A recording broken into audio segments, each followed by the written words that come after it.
we need. Take a seat, the channel you're at is LGBT friendly, and so you best respectful of others, or you will be launched into orbit by Robin's Mars. Ooh yeah, oh yeah, yeah, yeah. Robin, she is awesome. Some lyrics I can't think of. Let's talk about the things of this world that matter, so we can maybe think about a way to make it neat. It will be sweet. Yeah, yeah, Robin. Don't mention Batman at all. I've heard it before. It's not funny. Speaking of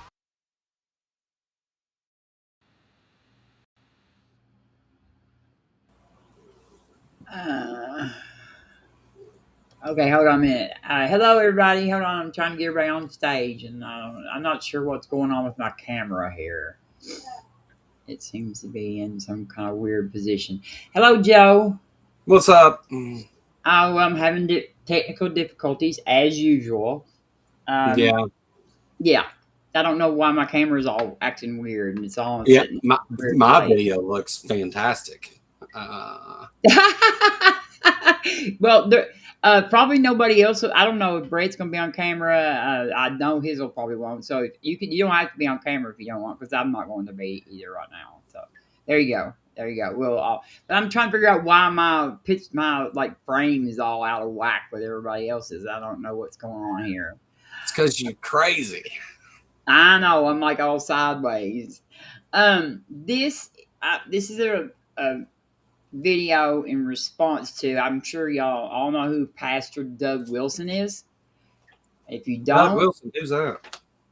He is the pastor for Pete Hegseth.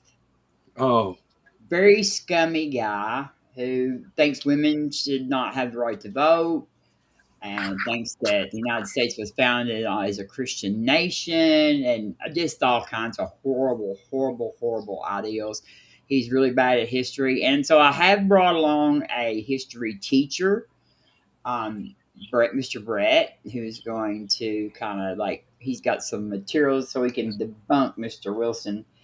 But yeah, this is and actually this is not a very long video, and I actually have another video of his that is probably even worse than this one that I was going to, if we had time, I was going to try to maybe get to too.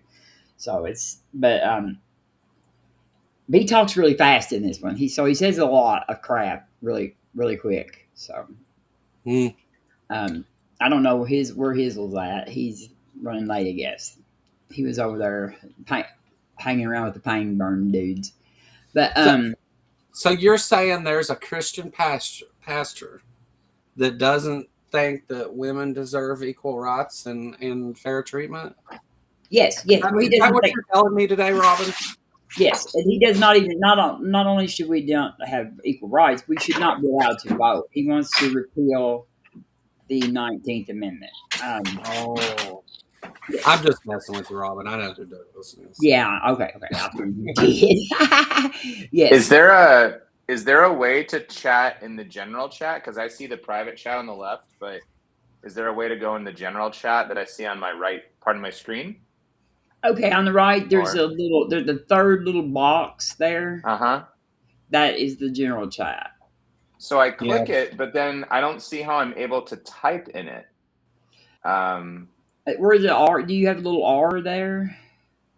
At the bottom, at the bottom, down below it. You may have to it may require you to hook it to your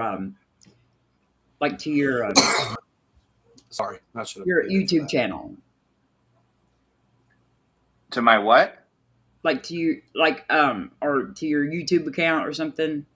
Okay. So that because you'd be using your I don't know. Okay, no problem. I just wanted to see if I could join the chat too, but I'll yeah, that's fine. Hey, it's so just do like the rest of us and yell at them angrily from stage. Yes. So let's see. We have let's see who we've got here so far. I see Krista out there. Thank you, Krista. I see Claude Balls. I see is it Brett Keene? Is that who it is? Brett IO. It's Brett. Is that Brett Keene? Majestic Beck. Um, let's see. Who else? Captain Death Dave is here. And yes, and the music was by Deconverted Man. Spooky Bear, I see you, babe. Simos, and I saw Jay Pasick, Robert from Skeptic Philosophy, Objective Ethics, and oh, Casey. This is Casey. Okay, Casey. Oh, you were saying Brett. Oh, it's Brett. Okay, all right, sorry. Yeah. Hi, Casey. Sorry I can't chat you back. I'll chat you on Discord. And Hizzle. I see Hizzle out there too. And the amateur conversationalist. I can't remember if I know who that is or not. But I see Objective Ethics. Objective Ethics is working, so he can't join us. Okay, so I was promised Objective Ethics. I know he said he was working tonight, so he texted me back. I'm sorry. Yeah, Robin, just so you know, Joe and I can chat you in the private chat on the left-hand side, but when I click the general chat on the right, I don't have a box to like literally type in it because I totally would. But I'm definitely not dodging anything. I will answer any question any person has because we need to like nail this. So well, I think you have to be able to hook it up to your YouTube like your Google account or whatever, because you'll be typing into YouTube, see, and so like until you hook who you are to your YouTube thing, so yeah. Okay, I'll give it a shot. I'll see what I can find. Oh, and Hizzle said he'd be here in a little bit. He's getting his food, and yes, Spooky Bear, you are a babe. Yes, you are. By the way, and I see Jessica out there. Thank you, Jessica. So, anyway, all right, we'll get started on this. This is like, and my plan is that next week I'm going to tear into evolution denial. I've been talking to Mike from Answers with Atheism, and trying to get hold of some more people. And next week I'm hoping to tear into that because we got a lot of evolution denial going on. No. And so, like, I'm going to do some response to that next week. That should be fun. Yes, Spooky. Spooky's my babe. Okay, let me see if I can share my screen. And I think I got this. I hope I got this video right over here. Prepare yourself. This is not exactly one of my favorite people, I don't think, at all.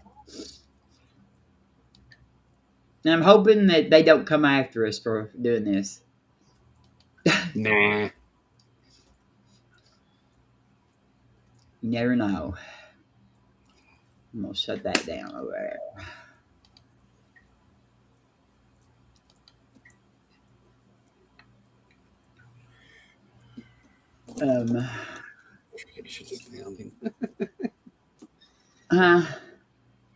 Just the title of it.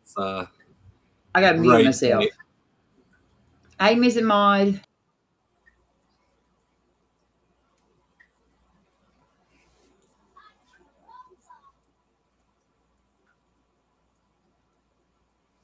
And we clambered up out of the primeval goop, staggering blindly down to the present, then we are nothing more than meat, bones, and protoplasm. A pig is a dog, is a boy, is a man.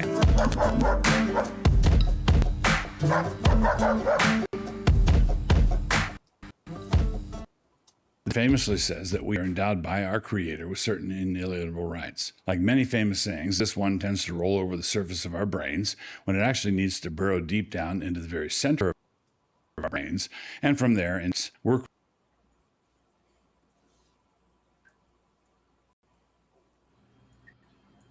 Okay, I think we better like stop it like on time because he may throw a strike against us. I mean, as long as we're here critiquing what he's saying in his video, it's not gonna. It wouldn't do any good. The only strike he could put against you for this would be for demonetization, and I wouldn't worry about it, Oh, Robert. I respond to yeah, him all the time. I've responded to him several times. okay.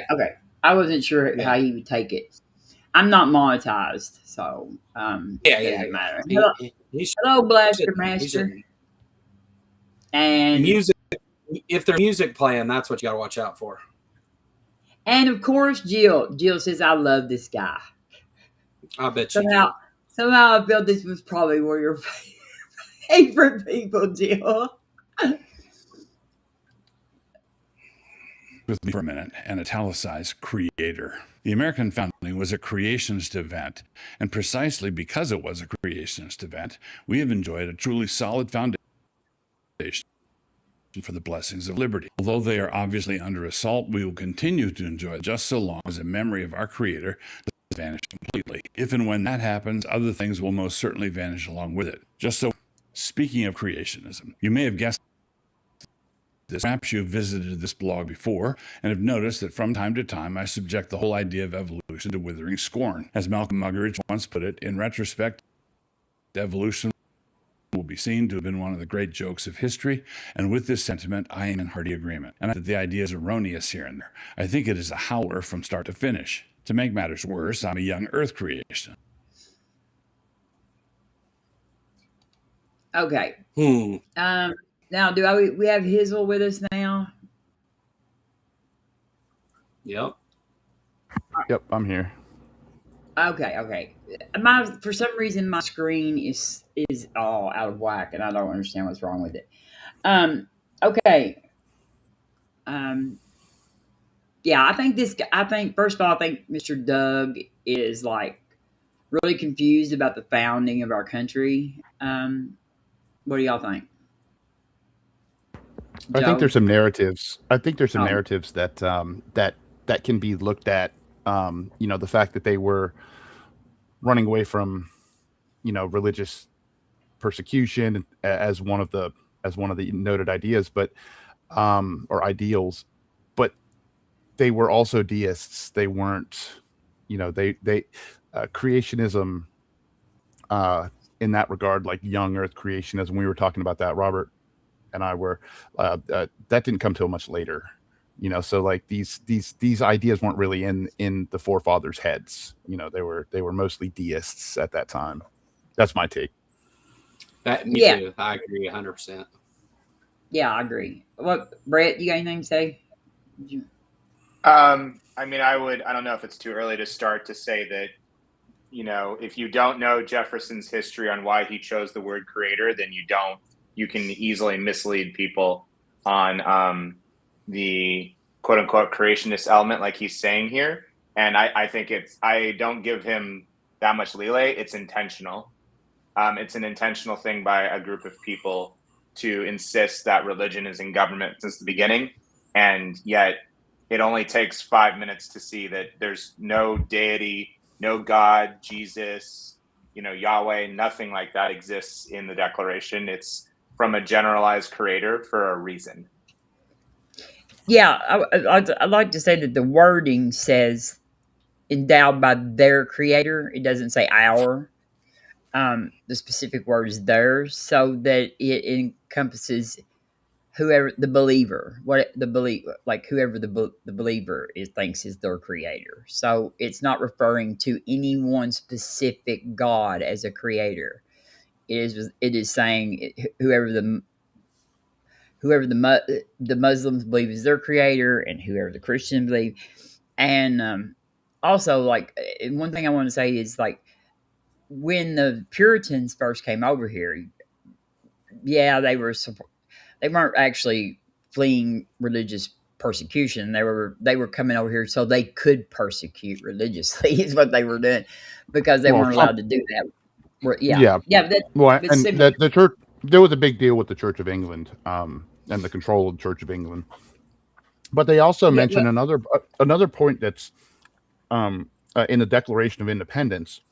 The reference to nature and nature's God. yes. And that is, I think that's also, I don't want to say, I hate saying vacuous, but I think that's also incredibly open-ended and deistic. I mean, that, to me, that echoes Spinoza. Sounds like pantheism to me. Yeah. Yeah. Hey, B.S. Lewis has got it figured out right here. Can't have the United States without a United States maker. Exactly. Yes. Always coming there with something wise to say. Yes, I love it. I know what's wrong with my screen is I've got this portrait thing up there. Okay, there we go. That's better now. So, All right. but before Doug Wilson gets going again, the problem here is that Doug Wilson is going to cherry pick a couple things out of the Bible, but his movement isn't a religious one; it's a political one, and that's something to keep in mind here. Doug Wilson's aspirations aren't to bring people to God or to share the good message or whatever the hell. Like, Doug's whole thing is a political movement, and that's what it's about. So his intentions in saying things like this are even worse. Yes, Yes. 100. I'm not gonna if I go to speak in a little bit, I wouldn't repeat for like 2 minutes. I'll just say to Joe, I'll just literally say ditto. Yeah. Yes. Yes. I agree.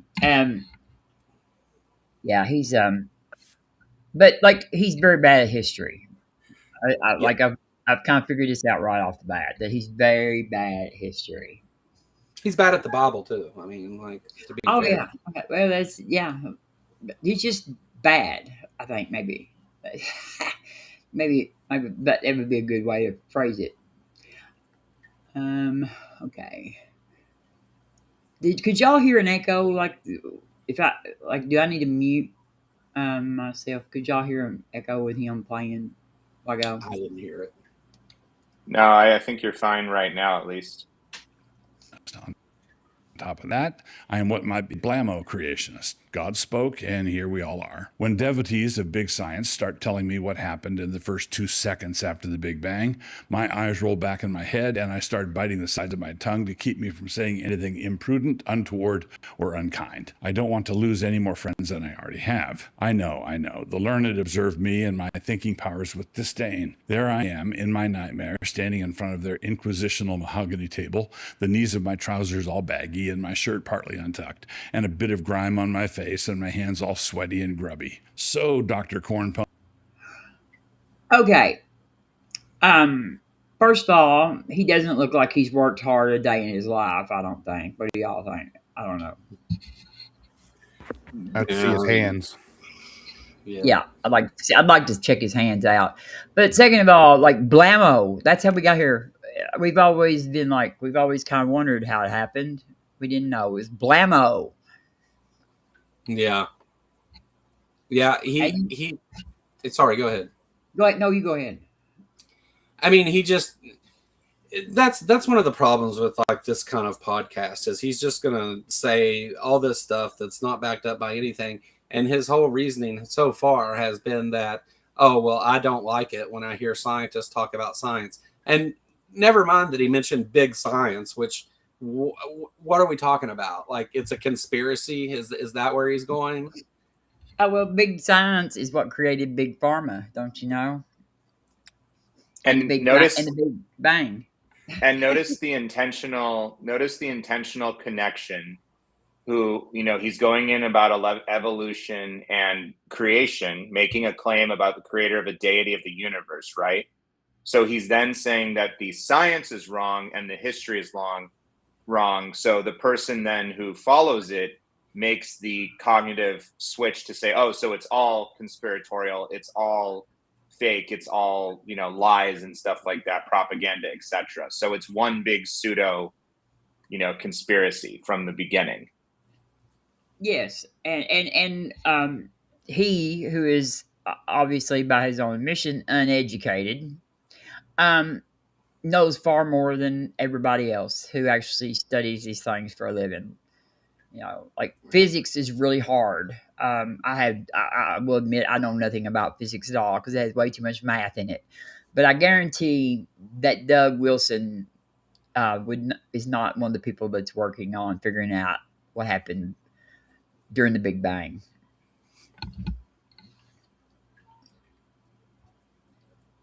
We have come to understand that you don't believe in evolution. Would you care to give an account of yourself? And all of a sudden, even in that hot mess of a pepperoni dream, I feel a lot better. You mean like evidence? Of course we mean evidence. What else did you think we might mean? Ah, very good then. Here we go. The falcon's eye, the suction cups on the octopus, the lactation cycles of mammals, Mandelbrot sets, hummingbird hearts, the hinder parts of the lightning bug, the navigational abilities of honeybees, the way two random objects in the sky, the sun and the moon, can stack on top of one another like they were a couple of quarters, long-legged herons, the way a joey gets into the kangaroo's pouch, the meadowlark's call, and if you want to go the short way around, Genesis 1 through 3. And then I wake up refreshed. Okay, that is definitely some evidence of something, isn't it? Incredulity. Yeah, yeah. Okay, I'm gonna pick. I was trying to. There was one of them I can't. He spit them off so fast. The octopus suction cups and the hinder parts of the lightning bug. I love that. The hinder parts of the lightning bug. What was y'all's favorite one? Did y'all have a favorite?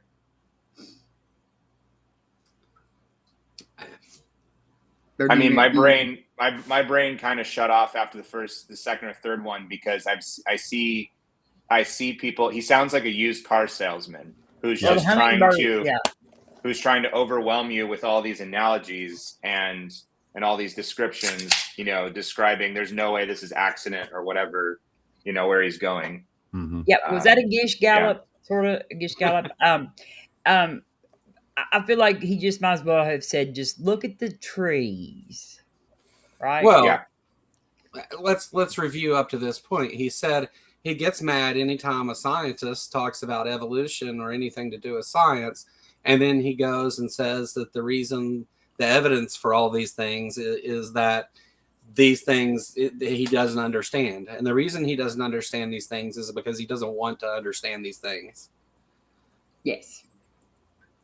Yes, exactly. So Robin.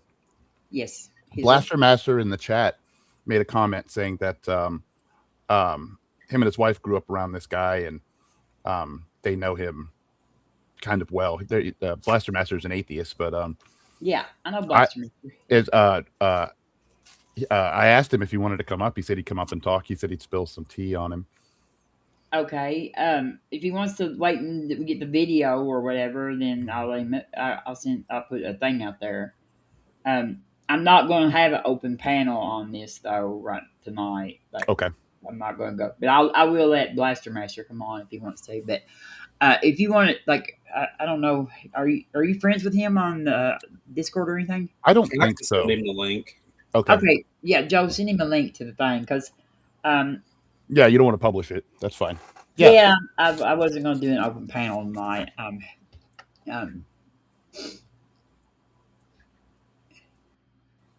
I just figured we could get another coffee. Ideas have consequences. But let us not get distracted. My point here is not to debate evolution as a separate topic. My point is to direct your attention to the demented behavior of our ruling elites and to the nonsensical angular and jagged objects they are trying to force down our throats, and to identify our widespread cultural denial of creation as one of the culprits. Because they do not see or understand the implications, they think they're just trying to get me to expand my mind a little bit and just try a spicy soup from Thailand. Because I do see the implications, I regard their efforts as trying to get me to swallow a coat hanger. It obviously won't happen, but they are in earnest. Try it. Okay, swallow a coat hanger. That's a pleasant idea, actually. Yeah, like, what are the implications? like if we're not, like, Well, I feel like notice, that. I feel like they don't care what the truth is. It's just what yeah. the what the They're working what it. backwards. They're working Yeah. backwards from their premise. Yeah. Yes. Absolutely. And notice how in the pseudo, if I was allowed by people here, and correct me if you guys think I'm wrong, but notice how in pseudo history fields, like pseudoscience fields, he is creating a monster, right? He's creating a psychological basis for his followers to say that they don't see what they're doing. They're, demonic, terrible, whatever. And so he's beginning with this area of quote unquote science or biblical, accuracy that he claims or whatnot, never having proven the deity exists. But then go like creating this storm of like, they are forcing us to be whatever else it is. And it's like, okay, except that the First Amendment allows you to be the religion you are, right? Like he actually acknowledge that if somebody asked him that, but I'll stop there. Yeah. Yeah. And he's setting. I mean, like he's setting it up for like my followers don't pay any attention to the evidence. Do not Well, look. Do not look behind the curtain. if he was having a conversation with someone else, I would say he's poisoning the well. But what he's trying to do here is he mentions these various things to do with evolution or things that show that creationism isn't reasonable. And when he mentions those things, he immediately goes into a tirade of negative connotations surrounding it to set the mood of these things should not be believed. They're so bad that they make me feel this way. They're so bad that I want to do these things. There are all these awful things without ever acknowledging or mentioning any of the actual claims of the theory of evolution or any of the actual claims of the Bible. He's not doing anything other than just speaking into the echo chamber for his people that follow him in an attempt to like just make them have a negative feeling about anything to do with science. I think Blastermaster's here. Let me. Joe, do you think, while Robin's looking at that, Joe, do you think though that, by the way, I'm Brett. Nice to meet you, Joe. Nice to meet you. And for some reason, Don't you well, think though that part of the issue is that he is, even though he's trying to reach his followers, they're going to follow that because he's saying what is, they're already on board with like the world is hell, and that's because, right, going away from God or whatever. But then it's also like to create narrative out there to try to recruit people, because small as they are, if they're in his direct circle, they would be small. But the fact that he's influencing Pete Hegseth, it's like trying to get, influence into government, right? hey, hold on just a minute. Blastermaster, Okay. can you unmute and say something? Like you're not showing up Yeah, right what's now. up? Can you hear me? Okay, it's because I'm sharing the screen, so that's No, why good. it's not. Yeah. I don't have Okay. a profile picture either, so that might be a reason. I don't know. Oh, Oh, no, okay. I did Oh, upload one. Never mind. I Yeah, but uploaded Corky. yeah, it's That was because for I've got Joe. it's because I'm sharing the screen, and the screen Oh, yeah, for some word. reason is all out of whack. I don't know what's going I'm on. going to send the link to my wife, too. She's in the other room, so she can join, too. Okay. Yeah, You know how to do around that? too. You know Yeah. how to do that? Joe sent me the link. Okay, so she'll be hopefully coming on that'll too. work. Yeah. Yeah, I can have up to 10, but like for some Okay. reason I did something that got this screen all out of whack. But I'll have to. Is she coming in right now? Because Let me send her the link. Sorry, I didn't mean to crash your guys' party. You're not crashing party. If you know this guy personally, that's pretty Yeah, cool. dude. Well, I grew up guess. around him. I grew up around all his cult members. My neighbors went to his cult. It was crazy. Yeah. Yeah, and Christopher Hitchens did talk to this guy before too. So Yeah. and Yep. and I I remember watched that him when on it happened. yeah, and I watched him on Pierce Morgan recently. And who was it? Was it Tallarico Joe? Maybe. I don't remember who was on there with him, but they made him look stupid too. Yes. I Yes, covered they that clip on my political show, I think. I think it was. I think it was Tallarico, or it wasn't Pete, was it? No, it was Tim Miller wasn't it? It was it Tim Miller. Yes. Tim Miller from the Bulwark. Yes. If anyone's listening and you have not seen Wilson and Hitchens go at it, I do recommend it. And It's you can good. just see, yeah, Hitchens. You may have a lot of people here may have a lot of different opinions about Hitchens, but he does break his arguments down very simply, and it's pretty nice to watch. Yeah, it's peak Just throw it Hitchens. out there. It really is. And let me say So- hi to Native out there too. I see Native out there in the chat. I hadn't got to say hi to them yet. So, go ahead, Joe. So let me answer Brett's question real quick. You asked about trying to recruitment. So I think that with any kind of, and this is a cult at the end of the day, that it fits the bill for a 100% a cult. cult. And so I mean, I think always recruitment is their number one goal, and definitely part of this presentation is charisma, because Doug Wilson, he's not that smart. He's not that great to look at. He doesn't have great explanations, but he does still have a bit of charisma he puts out there. I'll admit that, and that's that's definitely part of this as well. So Yeah, he has those Papa Smurf vibes, yeah, Okay, I think your wife is here now too. Yeah, like nobody, Jules. y'all are not showing up on the screen right now because I'm sharing my Yeah, no worries. screen. So, okay, hello, how are you? Hi. Thanks for Hey. letting us talk. Uh-huh. Join now. It's conversation. Yes, that's it's scary that y'all know this guy actually. I sat in a college classroom with him and his cronies for a whole semester. Yeah. Is he as bad as he comes across? I would say not like day to day. Okay. So he just likes to be extra horrible, like on screen, right? Yeah, absolutely. I mean, his public facing persona is very deliberate and very intentional. yeah. Antagonizing. Yeah, that makes sense. But like they Yeah. were sitting in the very front rows of the class, and they would like seem all important and stuff, and then me and the other English majors were just in the back, like making fun of him and shit. What was he taking a class or was he teaching? No, he was taking a class in Old English, so just kind of humanitarian or humanities, style like literature class. Uh-huh. So, if you want to be like a highfalutin scholar, I already know my Latin and Greek, so I might as well throw in some Old English to be super pretentious. Yes, because Old English is so commonly used these days. Oh, yes, it's And- so important that we can translate the original Beowulf. Yeah, well, like is it yeah, that's not even King James English, is it? No. That's technically Wow. modern English. That's not even like Middle English, which would be like Canterbury Tales.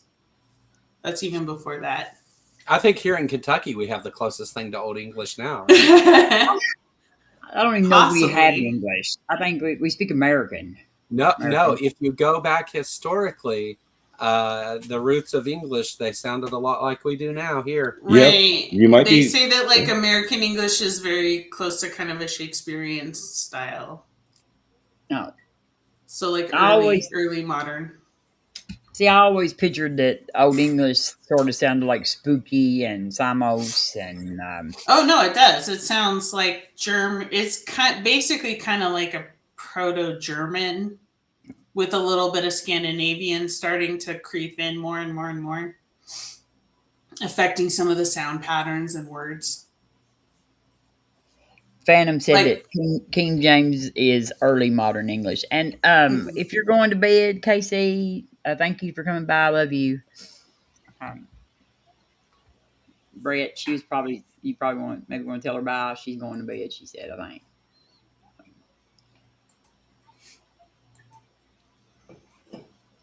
All right. Well, I'll start this back. Then we'll get. I'm all out of sorts here.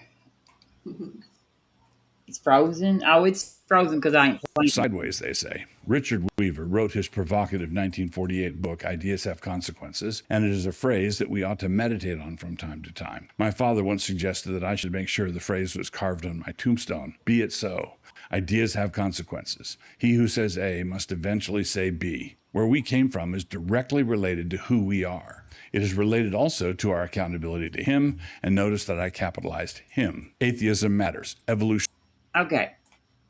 I'm sorry, I couldn't notice that he capitalized anything in a sentence on the right. Could y'all? I lost connection. No, I just You saw the did? video, not any of that of his writing.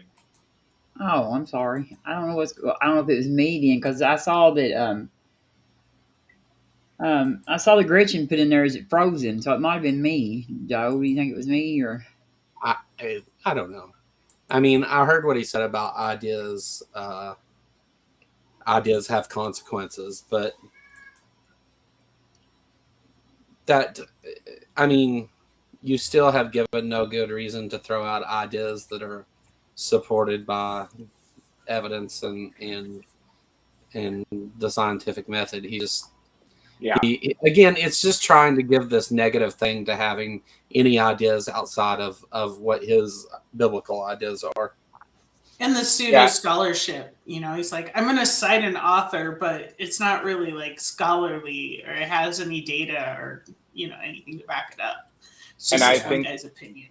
I think there's an indirect reference there to East Africa or, where humanity is actually from, according to science as of today, right? For Homo sapiens.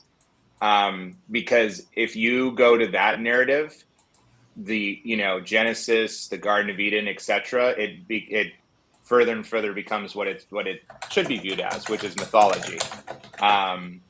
But he would never agree to that beginning.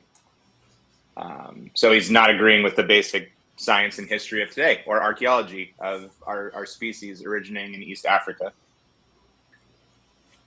Yes. Yeah, they don't like that story much.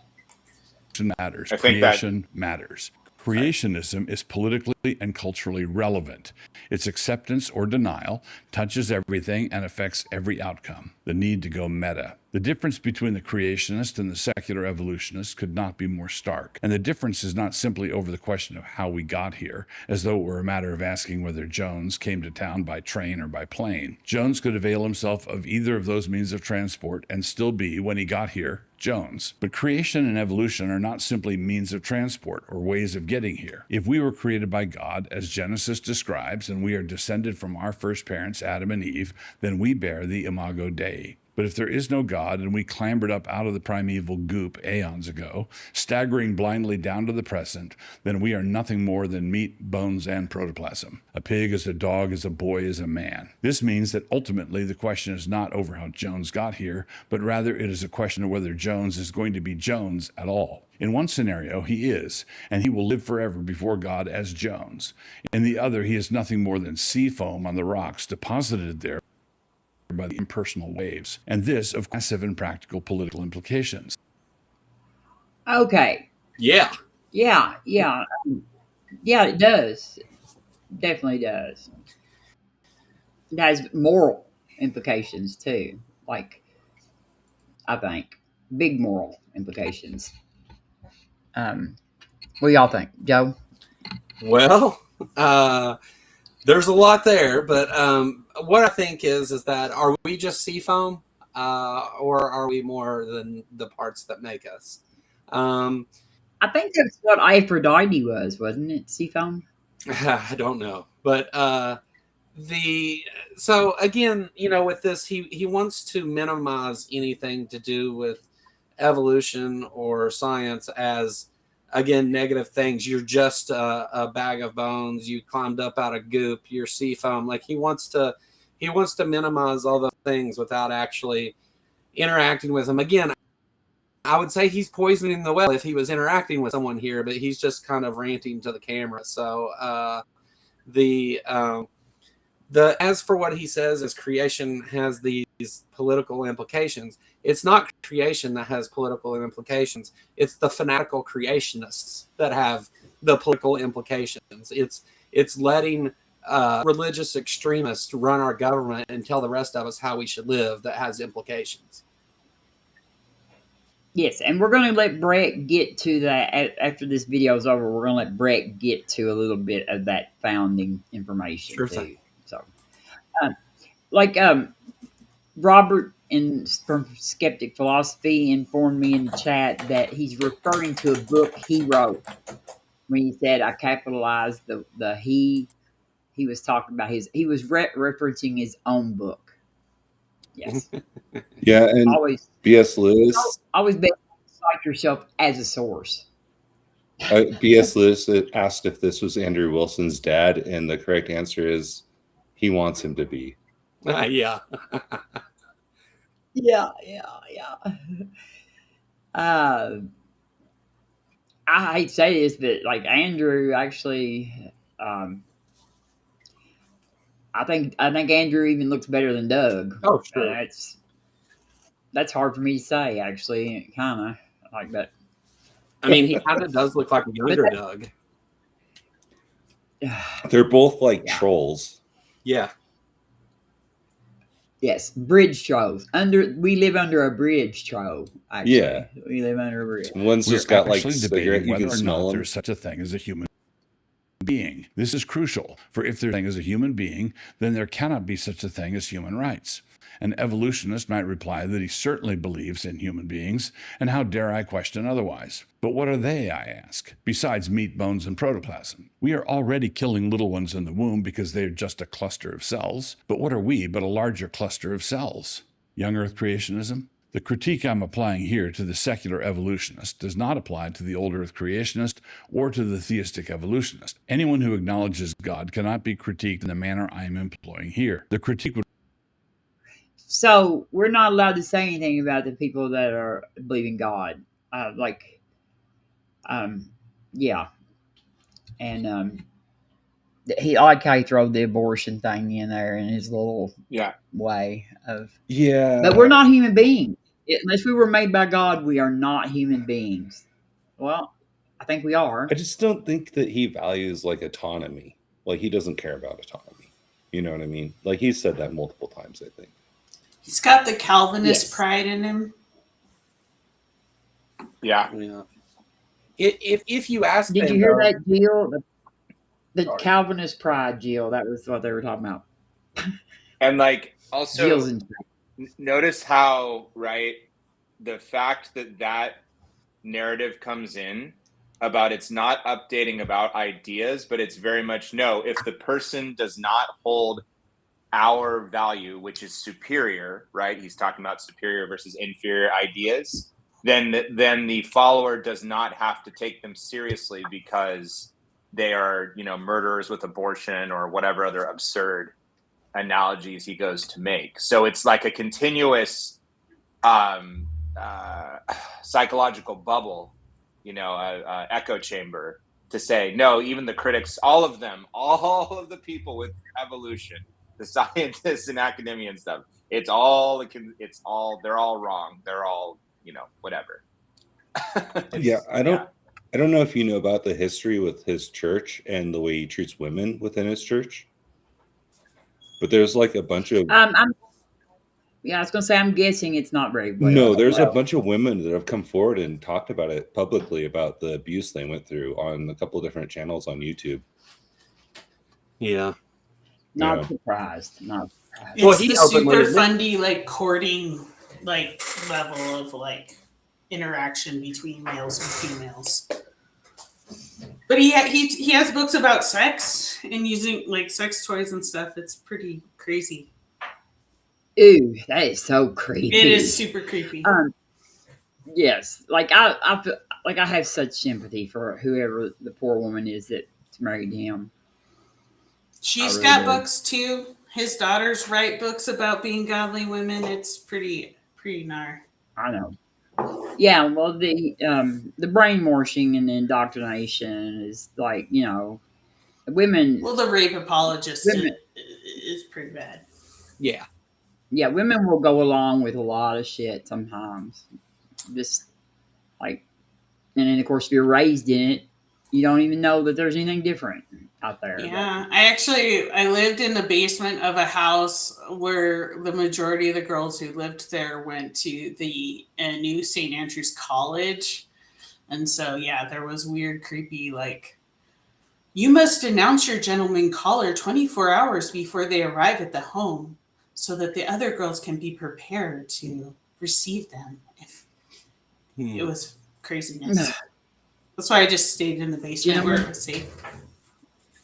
Gentlemen callers. I love it. Oh, yeah. It was great. I don't think I've ever used that line. That would have been Blastermaster. He was my gentleman caller. But he just needed to come down to the basement. He needed to come down to the basement door. That's funny. All right. Let me go back. This is not very long, so we'll be over it pretty quick, and then we can talk about it. Run along the lines of, you guys care way too much what secularists think, those to whom the critique does apply, and I think you should stop doing that. You can believe in blammo creationism without being an ignoramus from the hill country, but that is a topic for another time. Propositional nation. Now, this entire issue provides us with a clear insight into how the idea of America is. Let me just say that he turned that around on its head. You can believe in blammo creationism without being a hill person from the hill country, okay?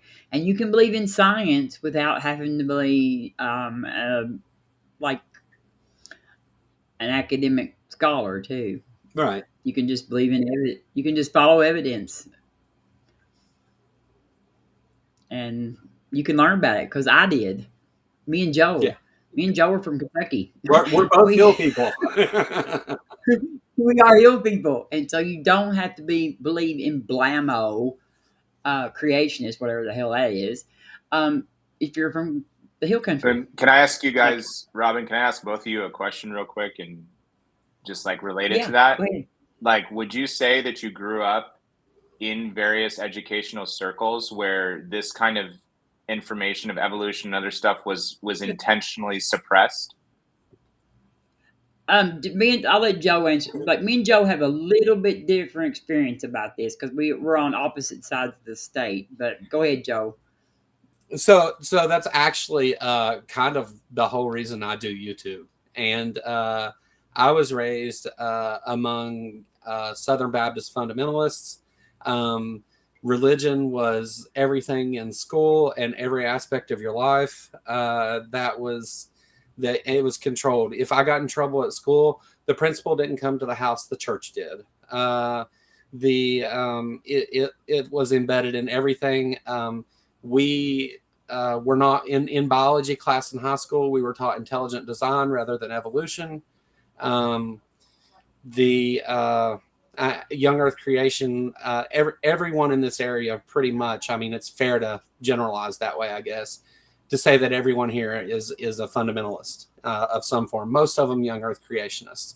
It's very, very red here, and very, very young Earth creationists. When you think about it, that part of the reason is because in social circles, you guys have gotten education, read books, and other things, right? But you also risk potentially leaving your circles because, just like with the Mormons in Utah, how many kids have been literally kicked out of their families because doubt and inquiry and critical thinking to a certain degree are not encouraged because you're questioning certain things, and then you easily could create cognitive dissonance amongst your elders with certain questions, right? And they wouldn't be like, oh, thank you for helping me like understand things better about science and whatever else. Like, literally, you're going to be smacked or whatnot. Yeah, Doug's church is big into shunning culture for sure. Yeah, for sure. I mean, there's a lot of that here. I definitely have a very limited social circle because I don't care to speak up and tell them the things they're saying are lies. I don't blame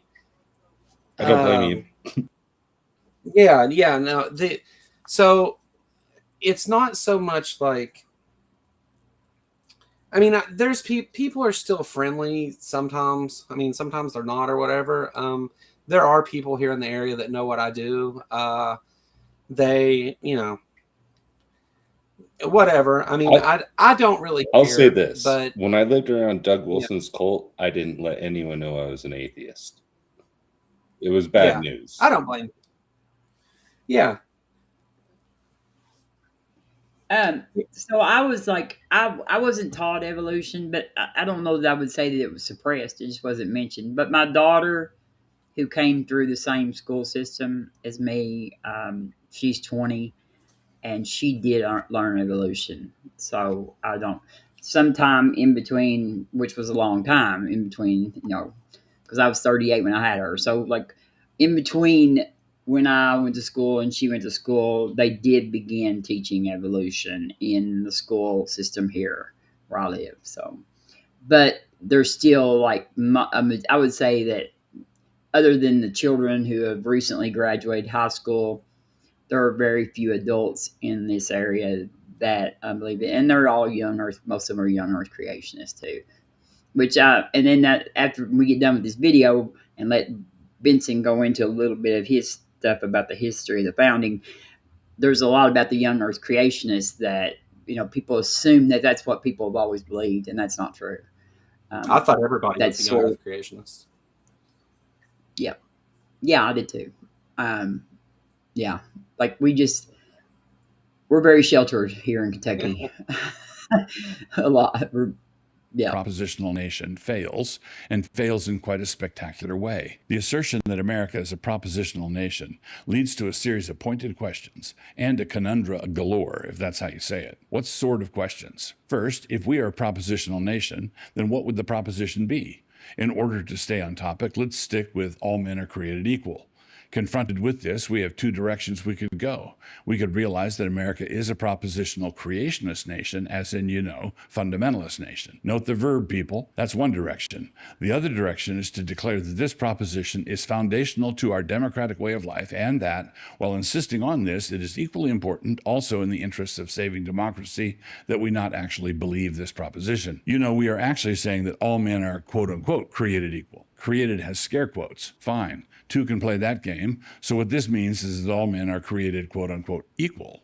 If we have no humans anymore, we have no human rights from God. We can still have privileges from the state, though, but we should recognize the difference. Creationists believe in inalienable rights. Atheists believe in alienable privileges. The second question is this: if we want to be a propositional nation gathered around all men are created equal, then what do we do with the propositional heretics like the Darwinians? Can you be a real American and believe that human beings are nothing more than a concatenation of atoms? Can you believe that all of us are here because we are the end product of time and chance acting on matter? Any propositional denomination in which heresy trials are an impossibility is a denomination that is not really propositional at all. But where does that leave the Darwinian Americano? Is he an American just because his great-grandfather believed in God? That is starting to verge toward the blood and soil stuff. Okay. Yeah, this is the reason why I picked this video. First of all, the propositional nation, okay, he put this quotes, scare quotes, he said, around equal. Well, I think it should be all men. It should be where the scare quotes should go with him, actually. Don't you think? Because he doesn't mean all men at all. No, he means all white men. Yes, and all men, and all white and Christian men. All white Christian men. Yeah. Yeah. Sorry, of God. didn't overtalk you there. Yeah. Of God. Yeah. Yeah. And notice the slight in there, right? Of the point of the heretic Darwinius, again, associating the scientific community with the historical community of a large conspiracy, and how he basically says this is the right way because theists believe in creator rights, whereas an atheist would say these are subjective rights or whatnot.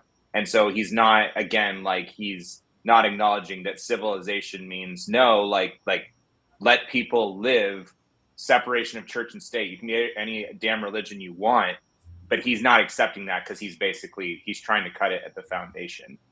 But he's babbling. It sounded like to me too that he was very upset that he couldn't enforce heresy laws. Yeah. Oh, he's Yeah. very mad about that. Which Christian is total nationalism. bull. Yeah. And I mean, that's why he's sitting in an echo chamber saying this shit. Yeah. Because if anyone was actually having this conversation, he would have been stopped and hopefully gotten some pushback and actually had to account for what he said. But because he can connect it all into one long sentence and one long, like, you know, rhetorical chunk, then it sounds even more authoritative and perhaps have an ounce of truth to it. So what he's doing, right, is he's promoting heresy trials, right? Yeah. Now, technically, I will give it to Doug Wilson here that one of the problematic things with our Constitution is some language that it's written is kind of in agreement with some of his views, not necessarily the religious ones. But the thing that he misses here, I think, is that we're created equal under the law. Like we are all treated equal under the law, and that he leaves that part of it out because he wants to focus on the created and the equal part.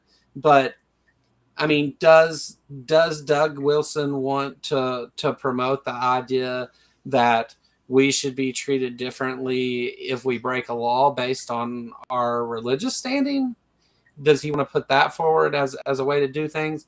I would love to personally have a conversation with Doug Wilson because I'd make him look like an idiot.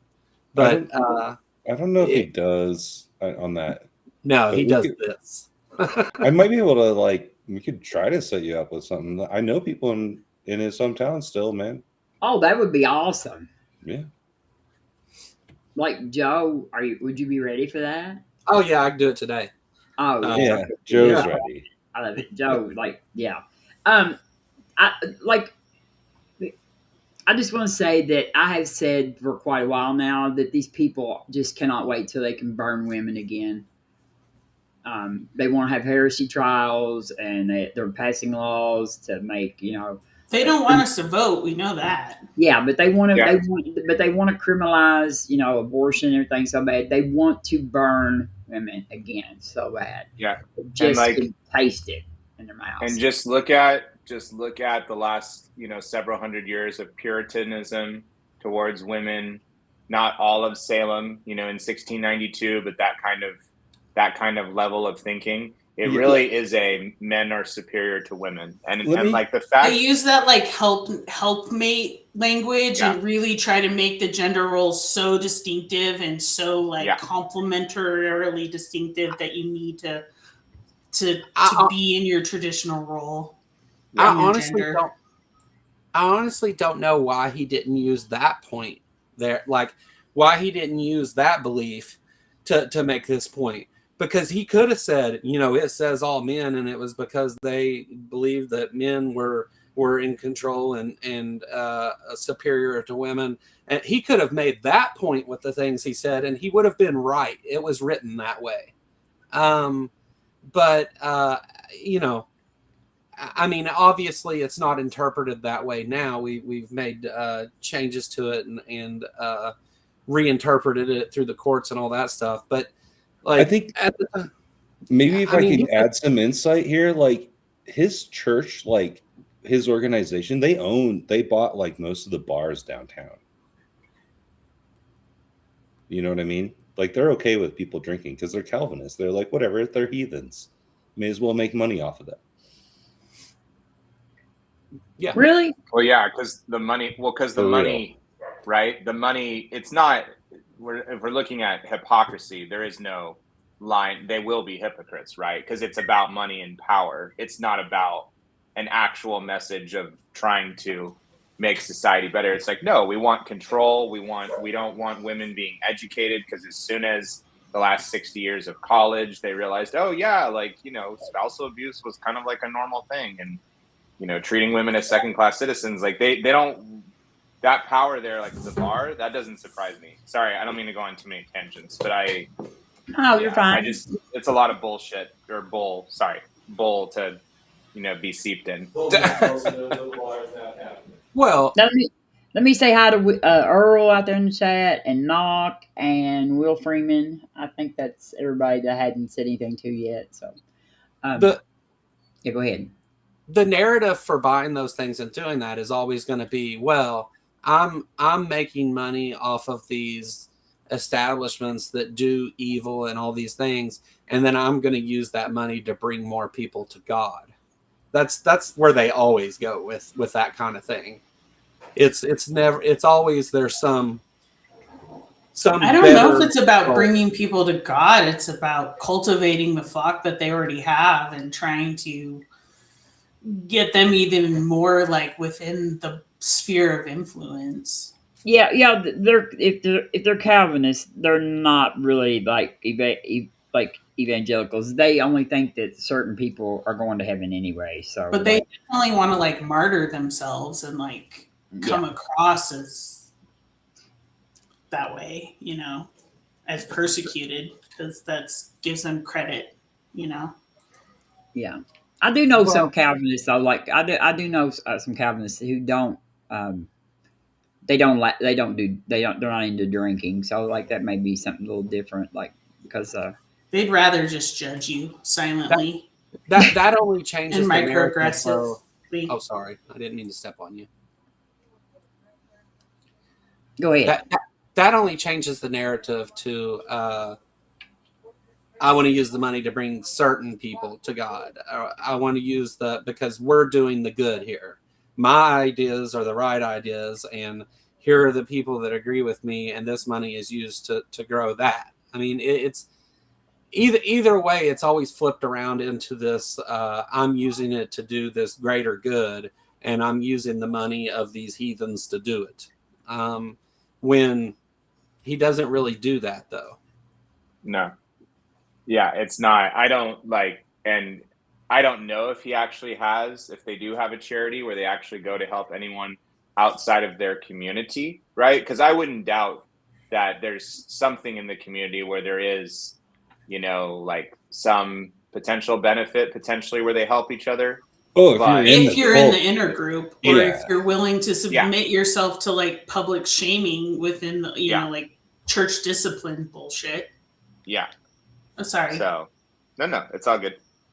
But yeah, I don't. It's the charity part and whatnot, or doing good. It's like, yeah, well, you wouldn't go, you know, do that. No, there's way more giving churches in that community in that area than fucking Christ Church.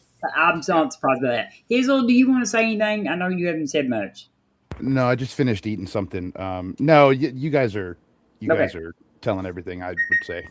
All right. Let me start this back. My daughter's messaging me right now. Every time I get on the internet. Decent people nervous. A third question arises, since we have already decided to go meta. If you're not a creationist, not only do you lose the idea of humanity and human rights, but you also lose the whole concept of propositions. In a materialist cosmos, all we have are atoms banging around. But if that is the case, then what is happening inside our skulls is just more of the same. Atoms banging around. Your thoughts are nothing. They are simply the brain gas that gets emitted under these conditions and at this temperature. You therefore have no reason for thinking that your thoughts are true. And this means that you have no reason to believe that your brain is composed of atoms. It turns out that any possible proposition is a wet paper bag with the bottom gone out. Human dignity, human rights, justice for all, fair play, all over the floor. Encourage. What is needed in the church today is a return to intellectual God to follow the argument, and then, braced by the grace of God in Christ, make the argument. I mean, what's the worst that could happen? What did you say? My daughter is. I was asking you to pause it after that last part there, because he does more of this, like, and just to be frank about it, like, the only thing he's doing here is, I'm going to shit on anybody that believes what science says and then simplify it. And I mean, this is like, I mean, it's kind of like incredulity, but it's worse than that, I guess. He gives no reason to suggest that you should think those things are just this and just that, and it's just atoms smashing around and whatever. Like he gives no reason for that. He just goes ahead and suggests it's true and then builds off of it. And that's yeah, the it's problem. just a straw man to feel Yeah. powerful and to be able to look down. I mean, seriously, I don't know how deeply you've been affected by the snobbery of a believer, but Christ Churchers have a really profoundly good shaming and looking down attitude that he fosters. It's like level 9,000 shit. Well, I was raised Southern Baptist, so I got plenty of that shit. Oh, yeah. But Yeah, you Bless know your about it. heart, Joe. I was raised missionary Baptist, which is a little different, but still Baptist. Yeah. There's lots of Baptists, lots of them. I was a Nazarene.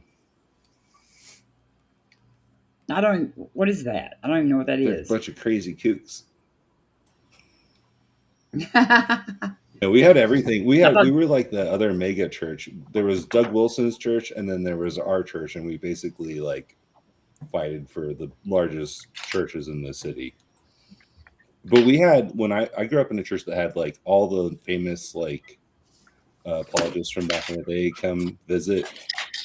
You know, Ken Ham, Kent Hovind, Ray Comfort. Really? Yeah. Oh yeah. Frank Lucky Turek, you. William Lane Craig. I fell asleep to William Lane Craig like so many damn times. He put me to sleep so many times. I get to talk to Ray in a few days. Oh, nice. Yeah. How you gonna deal You got with your him? bananas polished? Yeah. We had 2 bushels delivered just to set in the background. Not really. But Have you ever lied? You ever lied before? Have Do I have a ever what? told a lie? You ever Oh, told yeah. a lie?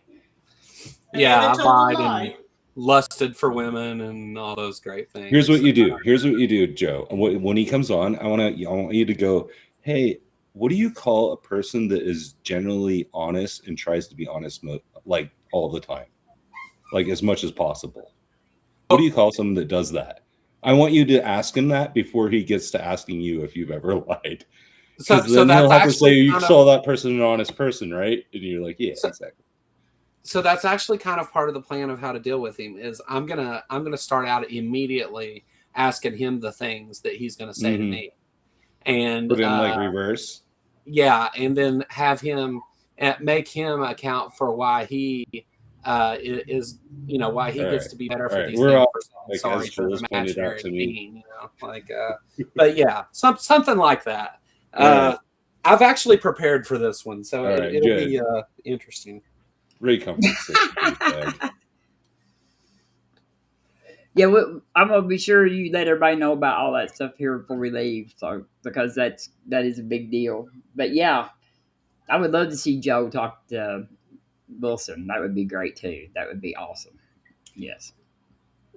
I do political stuff, and I think You'll that's probably why get it called would a be fun to Christ. talk to But if you love him. Christ, you're going to eventually get called that anyhow. This is because secularists are more willing to fight argument than the Christians are. They know why we all need to be rounded up into cattle cars and taken away to Sunny Acres re-education camp. But a good third of the saints in the cattle cars will still be. Let me just say that I think that, like on the whole, secular people are just more willing to listen to arguments. Period. Any argument, like a good, yeah. Well, considering that so many of his arguments are by force, and like you guys are saying earlier about your experiences in various denominations, like one of the things I've been looking into is just that when I go to debate someone, especially about religion and government or other stuff, it's like, wait, but you don't actually want to debate the idea. You are just right? Okay, so now we're not going anywhere because you're not actually interested in real thought, which this I would submit he's not, right? Because it's by force. And so just like with women, it's like, yeah, they want to do this. No, they're forced to because you throw your worldview around. Sorry, I hope that wasn't too many tangents, but No. They just listen for their turn. That's all they're interested in. Yeah, absolutely. Oh, that's a great point. Yeah. And he hasn't really made an argument. Like he's made a lot of assertions about stuff and put out a lot of like false equivalencies and a few false dichotomies, and Yeah. stuff like that. Like a lot of fallacies, no argument. It's Well, I have the perfect answer to what I think is the perfect answer to what he asked here, but he doesn't really want that answer. It's not that we're willing to accept these things just because. It's that you have no explanation for the things that you're saying are true, and these other things are supported by objective facts and evidence of the laws of nature, and so we are a rational person who looks at both of these is more likely to come to the conclusion that this evidence precludes the claims that you're making. And so it's not about everybody's willing, we want to get re-educate and everybody's just willing to accept these things. It's because you have a story that is closer to mythology and bullshit than anything that has to do with what we know occurs in nature. And notice how with the cattle cars comment there, he's directly referencing the Jews with Nazism. Yep. So he's calling the secularists and the others, essentially he's referencing tyranny, when many people have said, no, you can have your religion, but you can't force it on other people. But he's obviously, when he's talking about abortion being forced, that he's supposed to accept that in the country, or homosexuality or whatever else it is, right? Like he's calling that the cattle cars. It's like, okay, so you're now saying it's tyranny, or the regular scientists, historians, basically calling them Nazis indirectly. He's pro-slavery. Does that make sense? Yeah. He's pro-slavery. Yes, if you look through his that's wild. Look through his video library, there is several that are pro-slavery, and you said something else. He's written a whole pamphlet on it. He's co-authored a whole pamphlet on it. And I think too, like the sad thing is like he's been corrected. He's been in these conversations where he's raised these ideas and actually talked to very prominent people and actually had these discussions. So it is complete incredulity on his part that he continues to like press these arguments. Yeah, it's just he's just he's about it. Some will be muttering that this violates the central principles of diversity and pluralism. Actually, no, it doesn't. It violates what Christ would have us do, but you decided some time ago to team up with the secularists in saying we will not have this man rule over us. And even though you cooperated with them fully, they hate you anyway. This is because you still believe in God, and that means that to them you are an incipient Christian nationalist. He who says A must eventually say B. Wow. Okay, first of all, I want to say that I don't think the man knows what the word secular means. Like there are people who are secular who actually believe in God. Like the fact that you think that religion and government should be separate does not entail that you are an atheist. So. Yeah. Well, he's talking to those people that think the way that you said, and he's saying, hey, it doesn't matter you believe in God, but you're listening to what the secular people tell you.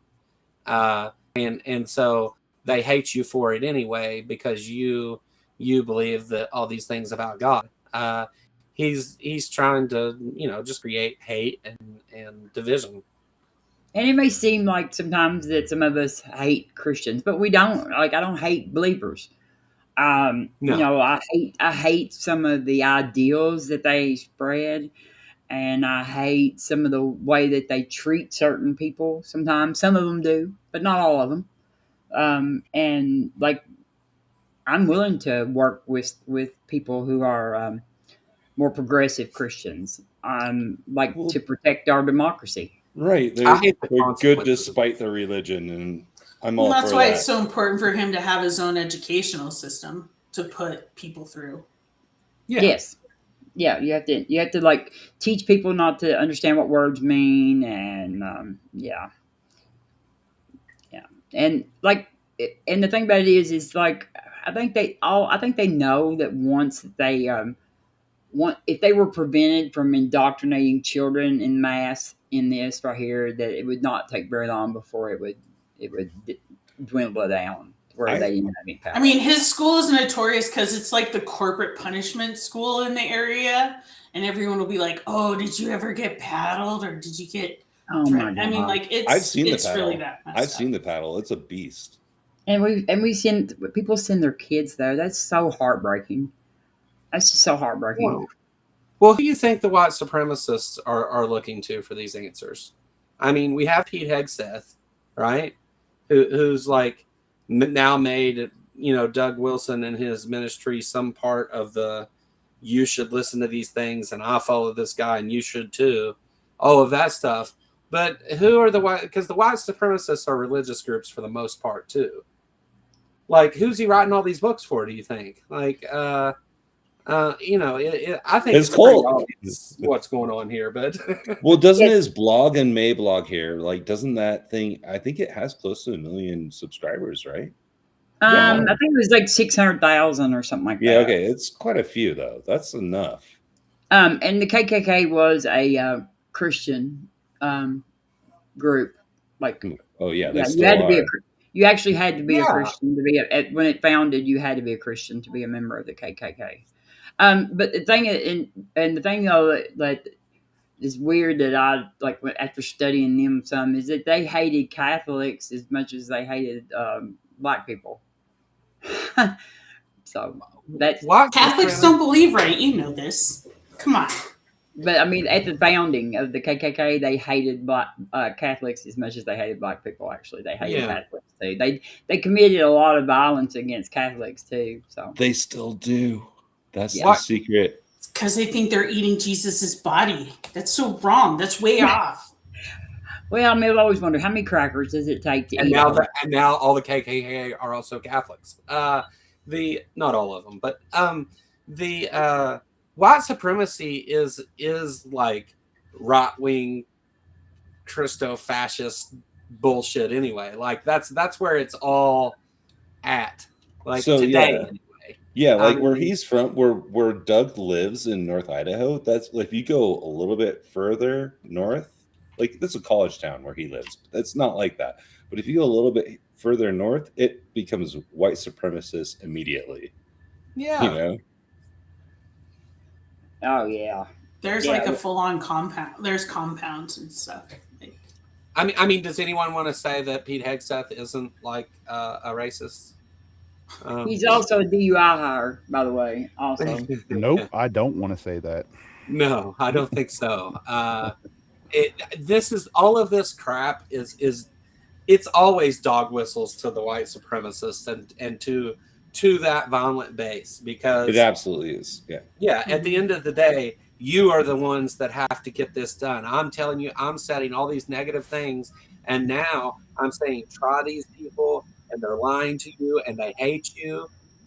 These are all dog whistles to these violent groups to tell them how to behave in the presence of people that would say that he is wrong. Yep. Yeah. If you go to like his church, you won't find diversity very much in there. No. You know? I'm not surprised. No DEI like. Yeah, there's no DEI there. No, well, the DEI is to hire like pedophiles. Gosh, what? Make America great again, y'all. Make America great again. They're working on it. So the idea of a privatized truth or private religion is not simply an error. It is nonsense. If your idea of the First Amendment is that everybody in the country has the ability to retreat into their own private truth zones, then your time would be better spent in sweeping water uphill. Quote. Okay. Yes, I agree with that. I kind of agree with that. And like, who is retiring into their own private truth? Yeah, that might be you, buddy. Where is that in the First Amendment? I don't think he's probably never read. He's never read the First Amendment. It's a straw man. It's the worst straw man we can make up because it has to be. Have y'all ever heard this modern habit that he said, or saying of every man has a different philosophy? This is my philosophy and it suits me. Have y'all ever heard anybody say that before? No. I don't think so. Only And if I they heard- want to create a straw man to therefore justify their own philosophy. I mean, Yeah. that's exactly what that's for. Sounds like, yep, agreed. I believe what I believe, and I just like it because it just suits me that way. And that's okay because everybody's doing the same thing. Yeah, no, fuck that. Sorry. Yeah. and it's like me, the habit of saying this is weak minded. Okay, but like I have heard people say though, this is my truth. I've heard that. Yeah. I've heard that. Yeah. Well, You can have your own truth, but you can't have your own facts. I think Right. it's an excuse, and people don't have a sense of their epistemology very like metacognitively. So if you actually ask them how they know what they know, it is something they really haven't reflected on too deeply. I can agree Agreed. with that because when I first got into this sphere here, from believing and stuff and learning a little bit of philosophy and stuff, I realized how I struggled with answering that question now. with what question? Answering how do you know what you know? Oh, It's like because we weren't taught. I wasn't taught to sit and like be able to answer stuff like that. It's like, what method are you using to determine and arrive at your answers and ideas? And that is actually a pretty challenging question for folks. yeah. Well, it is. I agree that that's a deep question, but if someone asks you something along those lines, because that's a common like thing that the philosophy bros like to do. My immediate thing is what? Well, what do you mean? Like, how do you answer that question? How is your answer to that question going to be different than mine? Because saying God did it, I can say that I'm able to think and reason and justify my justifications and all that nonsense. I can say that because I believe in a God and all this other stuff. That's just a cop-out. That's not actually answering the question. If you want to set up a philosophical question, then answer it philosophically. If you want me to answer this question about what is the deepest meanings of consciousness and reason, like, I'm an atheist. I'm not here to teach you neuroscience. It's that these kind of questions like this make them. If people are asking questions that you don't understand, or they're trying to wield philosophy like it's some kind of weapon, be open and honest about it. Make them explain themselves, because usually they can't. They're just repeating something that they heard somewhere else, and make them explain to you what they mean. There's no shame in that. I like to ask them, who is your favorite philosopher? Yeah. That usually stumps them just a little bit. I bet it does. If it'll come up with Aristotle or something like that every time, or that might be the only one they know. Yeah, your number. Sorry, go ahead. I've already spoke. Isn't it also like noticing all of these quick digs that he does with various rhetoric, right? Like, yeah. The fundamental issue is that they will try to scare you with that question by like, why do you believe what you believe? And like we were saying, a lot of people maybe don't have the words for that or haven't thought about it in a philosophy term. But I also think it's ridiculous because they're in part coming from a dishonest, manipulative, very brainwashed, dogmatic perspective to say, once the person says they don't believe in God, then you don't have to treat them the same because of given morals, just because he's already said secularists, right? Christians that are not, any person who's not in his group, right, is beneath him because they're trying to, do all the things that he's named in the last 10 minutes. Yeah, So he said believes in God, but he meant his God. Yeah. So that question in itself, if a person faces it, knowing that is part of their tactic, is to, because it's all a script, right? So many of these individuals, if you got rid of their script and said you had to do this of logic and reason on your own, they would fall apart very quickly because they are just following the script. Right. Yeah. Yeah, usually. Yes. The Maybe, number one. maybe not all. Admittedly, I don't want to do an overgeneralization. Sorry, I'll stop there. Yeah. I think the number one tool you have when interacting with someone who is trying to throw philosophical terms at you that you may not understand, your number one tool is honesty. Just be honest. Like if they're saying something that doesn't make sense to you, push them to explain it, because that may be the very thing that you need to do, because more often than not, they don't like the people who use philosophy this way don't often understand anything about philosophy whatsoever. They're just, again, repeating some stuff. So don't ever hesitate to ask somebody to clarify what their position is. Like, tell me in plain words. I understand you understand this big philosophical argument about it. So you can explain it to me like I'm a 5-year-old then, right? Robin didn't agree. I know. I don't know what happened. Like something happened. I don't know if I lost some connection or what happened.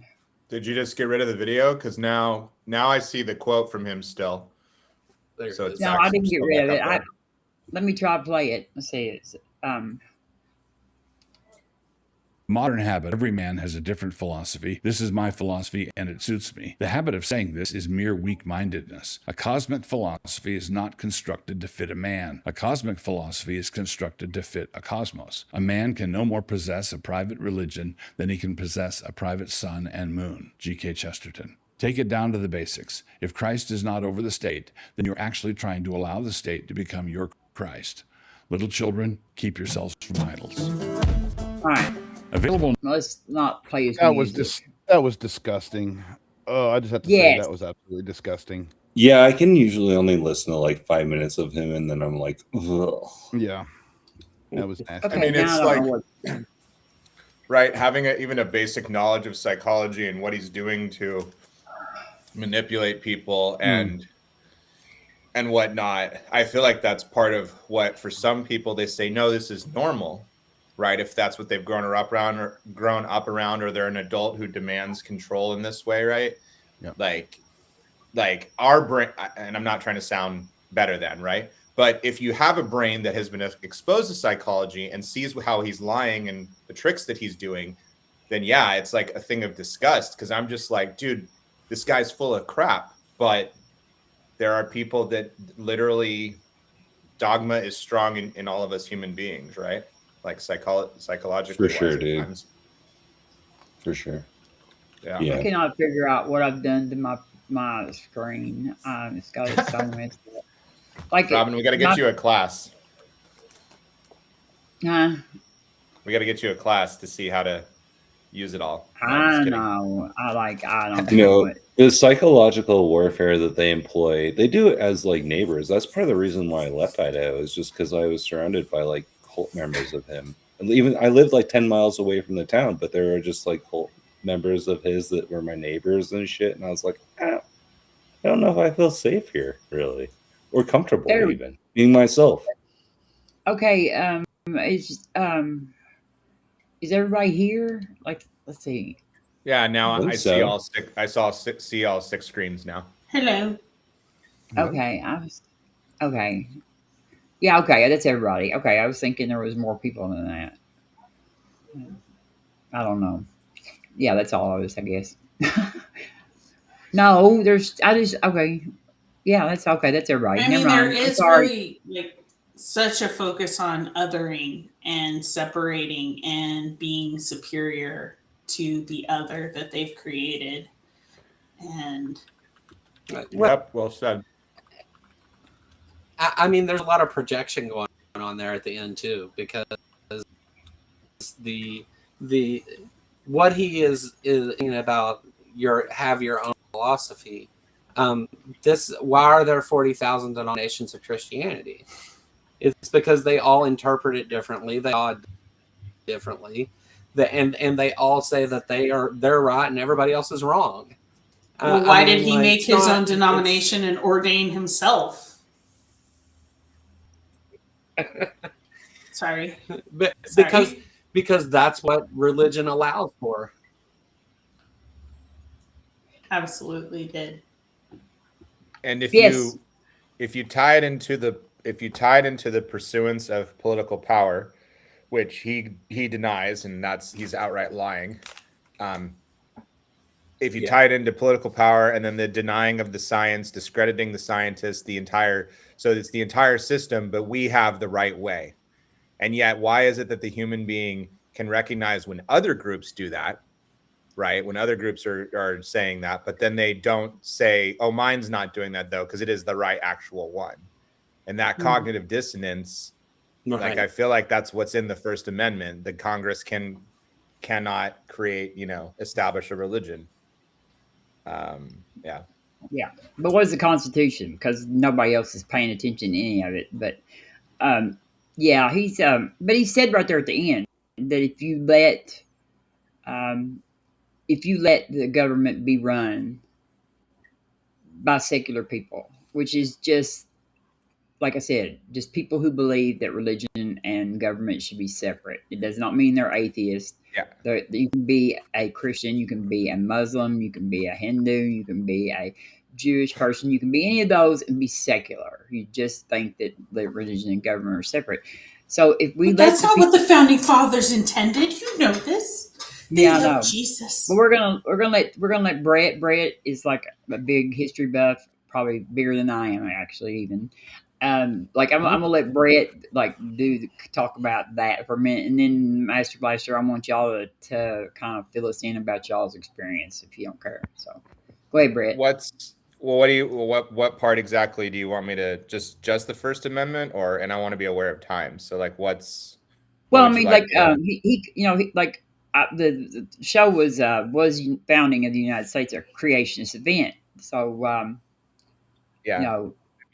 I would just point anyone. I got you. I would just point anyone to James Madison's work.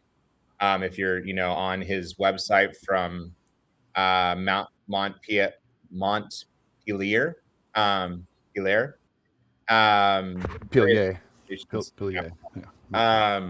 Various organizations have put a lot of that information together, and when you read a lot of his works, it's pretty clear what he's talking about. When you look at the First Amendment, it's very, we've all read it probably in school several times at various U.S. history classes, right? But they knew that they couldn't establish a federal government because all they had to know was a couple centuries of history in Europe to know that religion and government wasn't going to work because of what Doug is doing here intentionally towards other groups, right? And he's also claiming religion over the government, which, again, does he truly, when he said in an interview, who was he being interviewed? I think it was Sam Harris, and he was talking about he has respect for the First Amendment. I almost vomited because I was like, you're such a liar. Like you hold your religion above others. You legitimately, like we've all said here, you would take away women's equality with a day of legislation if you had the power to do so. In your organization, you promote obedience and all, like you guys were saying, all the physical punishment and stuff you've heard about or witnessed. But Brett, the household would have a vote, and the leader of the household would gather information from the other stakeholders in the household to make their informed vote. You know this. That's the intention there. It's beautiful. Yeah. But it's also the thing is too there, right? With the religion in the beginning, it's just a very yes, religion was there, that can be admitted, but it doesn't take much reading from Jefferson, Madison, Hamilton, and several others to say that, hey, no, actually though, you can be your own religion. And some of the state governments had religions, right? I think it were the Quakers officially. There was a lot of states like the colonies had their own religions, and the state governments did for a little while, but they kind of phased that out. But that's one of the reasons. A lot of people like to say that our founders chose this because I think it's Madison or who is it that has the quote about all the spilled blood on European soil or what? Or what are you talking about? The Tree of Liberty? No, where it says on there, it says something about the shore, all the gallons of blood that has been spilled on shores or on other European soil is why they did that. I don't know. I can't even say it right now. But it's like but like we also had blood spilled here. Like we had Puritans who were burning Quakers alive, in these states, like here on our own soil. I think there was way more of that than a lot of people like to acknowledge in our past. Yes. Yeah. And like, again, you go to look, if someone were to say, okay, well, what's another piece, of evidence, assuming they were actually looking at evidence, right, and taking it seriously. When you look at what happened in Salem, like, it wasn't just a witch thing. Like, there was a very conspicuous, like certain women that own land that it was taken from, and, the religious extremism there. And granted, like, that's where the person who's deep into religion, I've often debated, said, like, well, that was only 19 people dying and stuff like that. It's like, yeah, well, you can tell me that religion wasn't in the Civil War, but that that's pseudo history. They intentionally will say that it's all no true Scotsman of Christianity. Movement that exploited the weaknesses of religion. Yeah. And it's just, but again, back to Doug, right? We are the right ones, right? And that is psychologically appealing to humans, because even if that person's totally full of crap, people want to be part of a group. And if they're not educated, okay, hold on. Let me be careful with this. If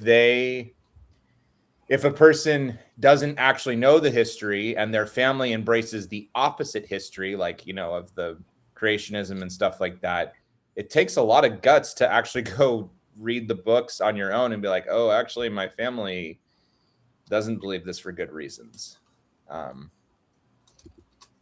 Yeah. But yeah, Robin, it's pretty much, look at the First Amendment, look at Jefferson and Madison's writings. You only come to the opposite conclusion if you want it to be a religious nation. Creator is not God. There's a reason why Jefferson chose that, not God, right? The all men are created equal was what he could do the best at the time period for his language. But it does give the thing today of, no, all humans are created equal. That's what the phrase needs to adapt to. I don't think it should adapt to created at all, because I don't believe we were created. So, like, I would like to get rid of that created language anyway. However you say it, but all humans have have to be treated equally. Yeah. They didn't our founders didn't have evolution yet. It was still 100 years in the making, or whatever. Right. It was going to right. Around. And several of them, and many of them, the majority of them, owned other human beings. And so, that perpetuation and the fact that they used religion to indoctrinate slaves to try to keep them controlled. And people who would claim that that's not true or not real history are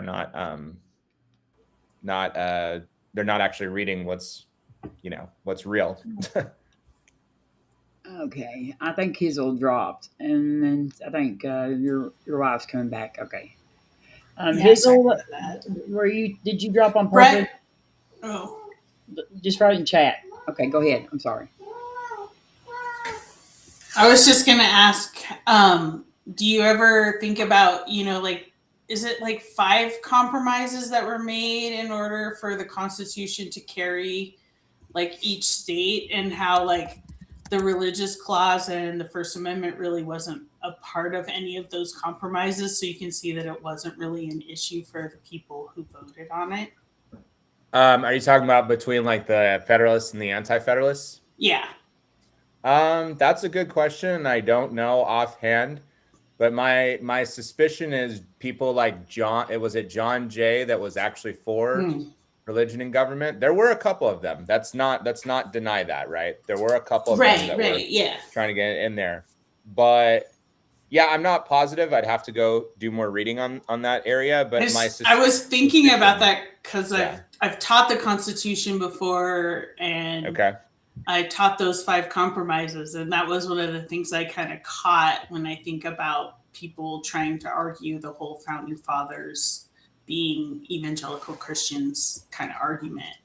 Yeah, the fact that they finally did get the First Amendment, and it really, when you read, I'm not saying this is genius level writing, you know, with certain amendments, right, or the 14th Amendment or etc. But when you really see those first 2 ideas about religion, it is both, I think, almost perfectly well said. Like, the government can't have religion, and it can also not force people to be a certain religion. So people are allowed to practice their own religion. But, you know, through like, because, you know, here, bring it back to another besides just the founding, right? Like, how many white churches in the United States country's history, how many white churches would try to use religion to justify, to say that they were superior to black people? Right? Like, the worst, some of the worst places were where the churches, loosely associated at times with the KKK and others, would basically say, yeah, like, this segregation is natural, blah, blah, whatever. And it's like, okay, so for centuries, what you have is not just slavery being used with religion, but also like general society, where people who claim they're good people, you know, will go to church on Sunday, and then the rest of the week they'll vote away other people's rights, or they will racially intimidate peoples in towns where the sheriff and the juries and the justices will do nothing. And that dogmatic thinking, I'm not blaming that solely on religion, but you do notice, right, that like there's a justification in some of these circles that, like, no, the Native Americans just died. You know, like, they weren't calling them heathens. The U.S. government wasn't terrible to them. Like, they just died. And that they're better off that they found Christianity versus their, you know, their native religions. So it's just sick. It's just really, really, really sick. I'll stop there though, because I could rant forever. Well said. Thanks. Well said. Joe, like, and I was gonna, do you know when young Earth creationism like came out as like this big ideal? That, because I know that like most of, that it's not always been.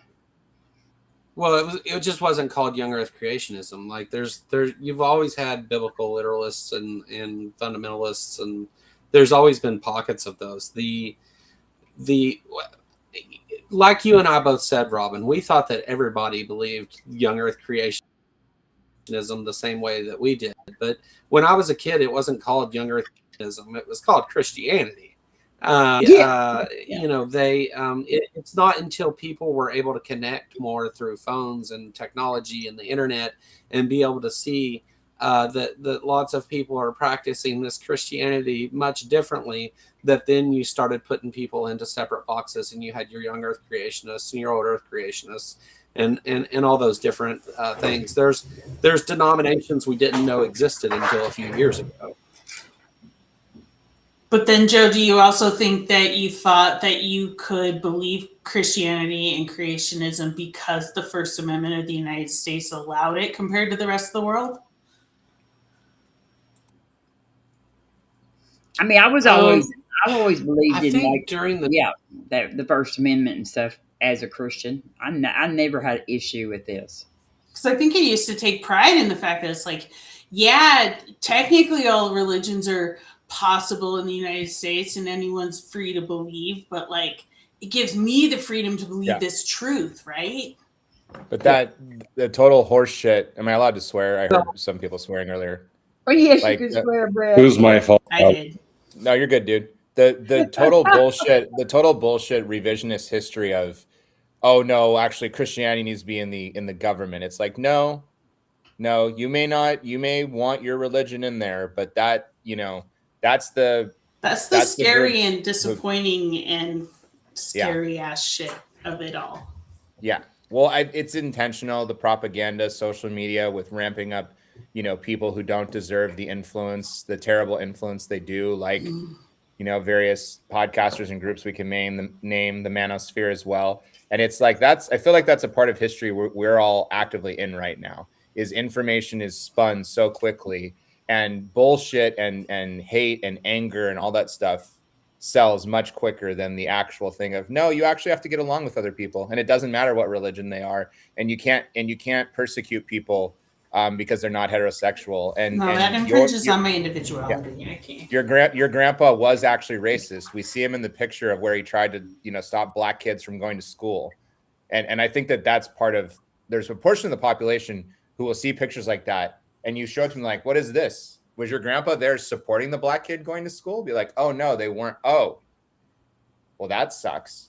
And I think there's so much of that within our country's general culture that they're very scared to admit, that our country is not the Star Spangled.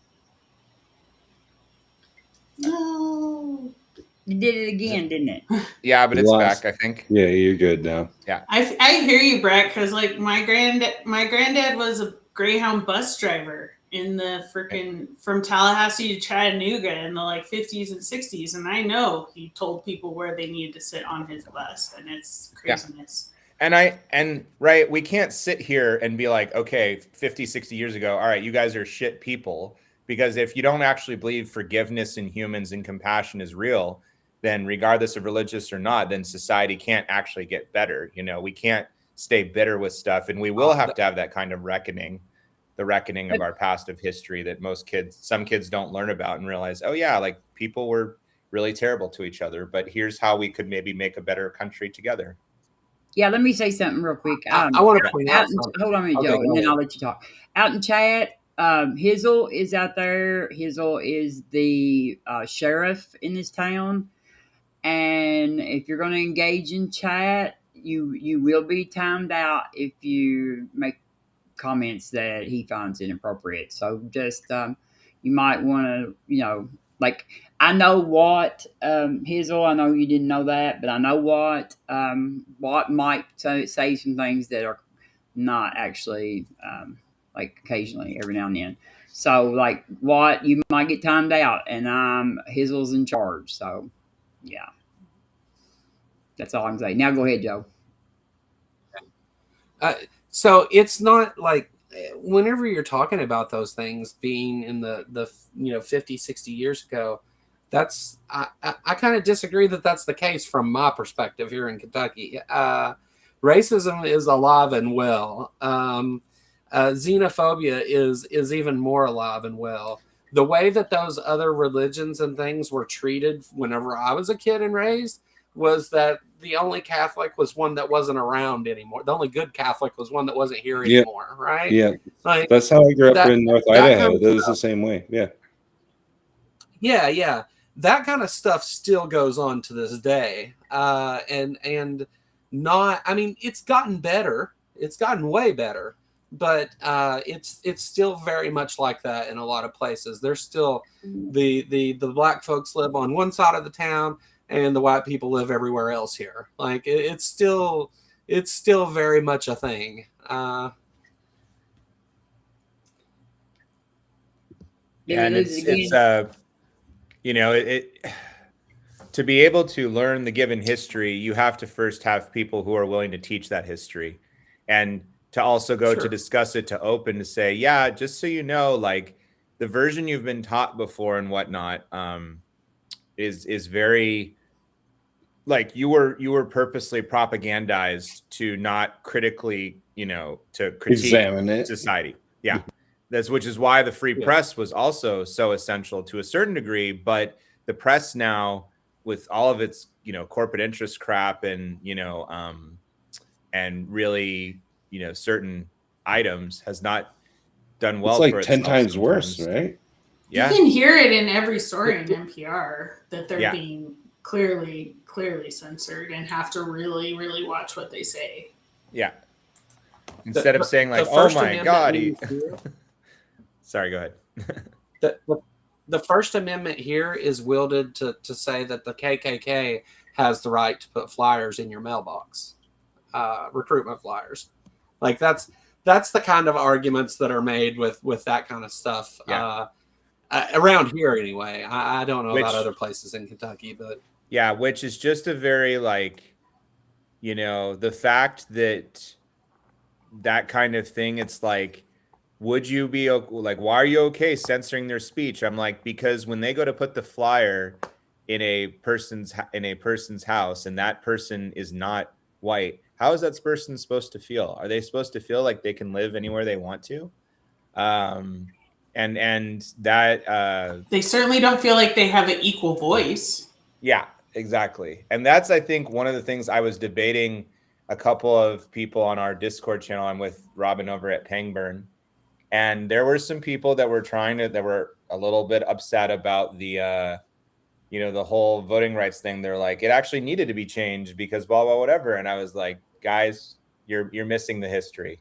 And you're missing what just happened in the last couple of months that they, trying to change the districts. Maybe we should take a literacy test to vote. Yeah, I mean, our literacy is pretty. What is it? Average around the country? 9th grade, 10th grade. Oh, average you what? are too generous. I'd go 5th or 6th, dude. Yeah, Like average of a third world Yeah. country. You better Average take third- Julie's word for it too, Brett. She knows. yeah. Are you a teacher? Like Brett's a teacher Yes. too. Brett's a school teacher too. Oh, nice. So, yes. What Nice. what do you teach?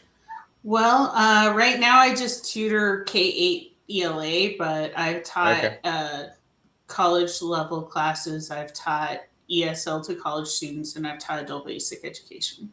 Oh, nice. Right on.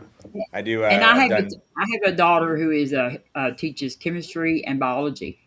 Nice. yeah, and she's gonna bring it back to Kentucky. Heck yeah, let's go, baby. Yeah. Yeah, we're getting a biology and a chemistry teacher back in Kentucky again. So good.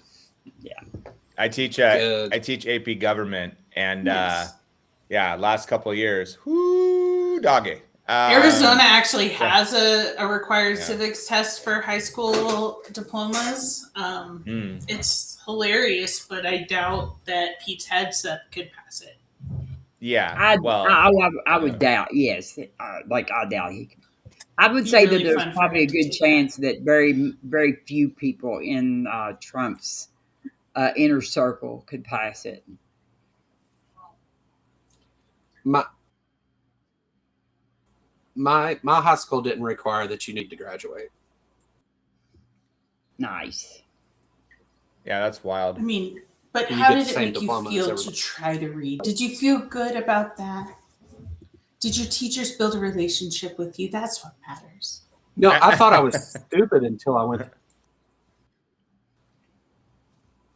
so sorry to hear I that, thought I Joe, was, that like, you got school hurt. It's like church hurt, but school Really hurt. dumb. Yeah. No, I grew up in a college The, town, and I realized at a young age that I was like, okay, these college students aren't actually that brilliant. They're not,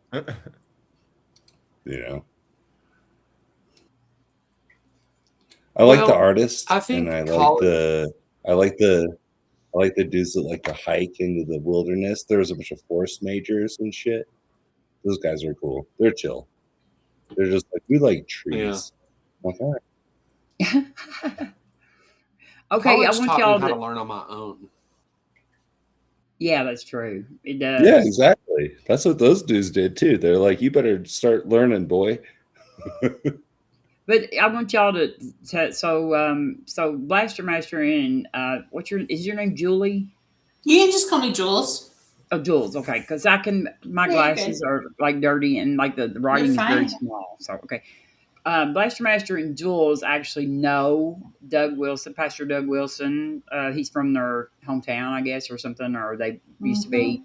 So like they were going to just tell us some like. Spill some tea, maybe, about him. So. Yeah. Maybe you go first, Jules. I got to use the restroom. I mean, it's interesting because, so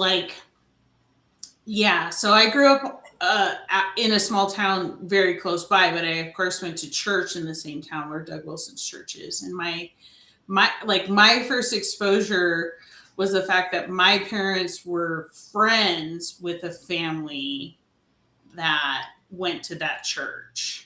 And so I was really good friends with one of the girls who went to that church and the school associated with Doug Wilson's church. And all I know is that like somehow like around puberty, I got gross and weird and wrong. And this person like completely decided to like treat me like garbage. And I thought I was a good Baptist. I figured that was enough Christian to, you know, be acceptable. But apparently it wasn't. My other favorite story about Doug Wilson's school is that we used to play buzzer trivia against them in high school and junior high. And they literally had this arrogant dude who literally questioned the judge's answer when he got it wrong one time. And I did say the F word when I messed up one time in that school, which made me feel really good that I said the F word in that school.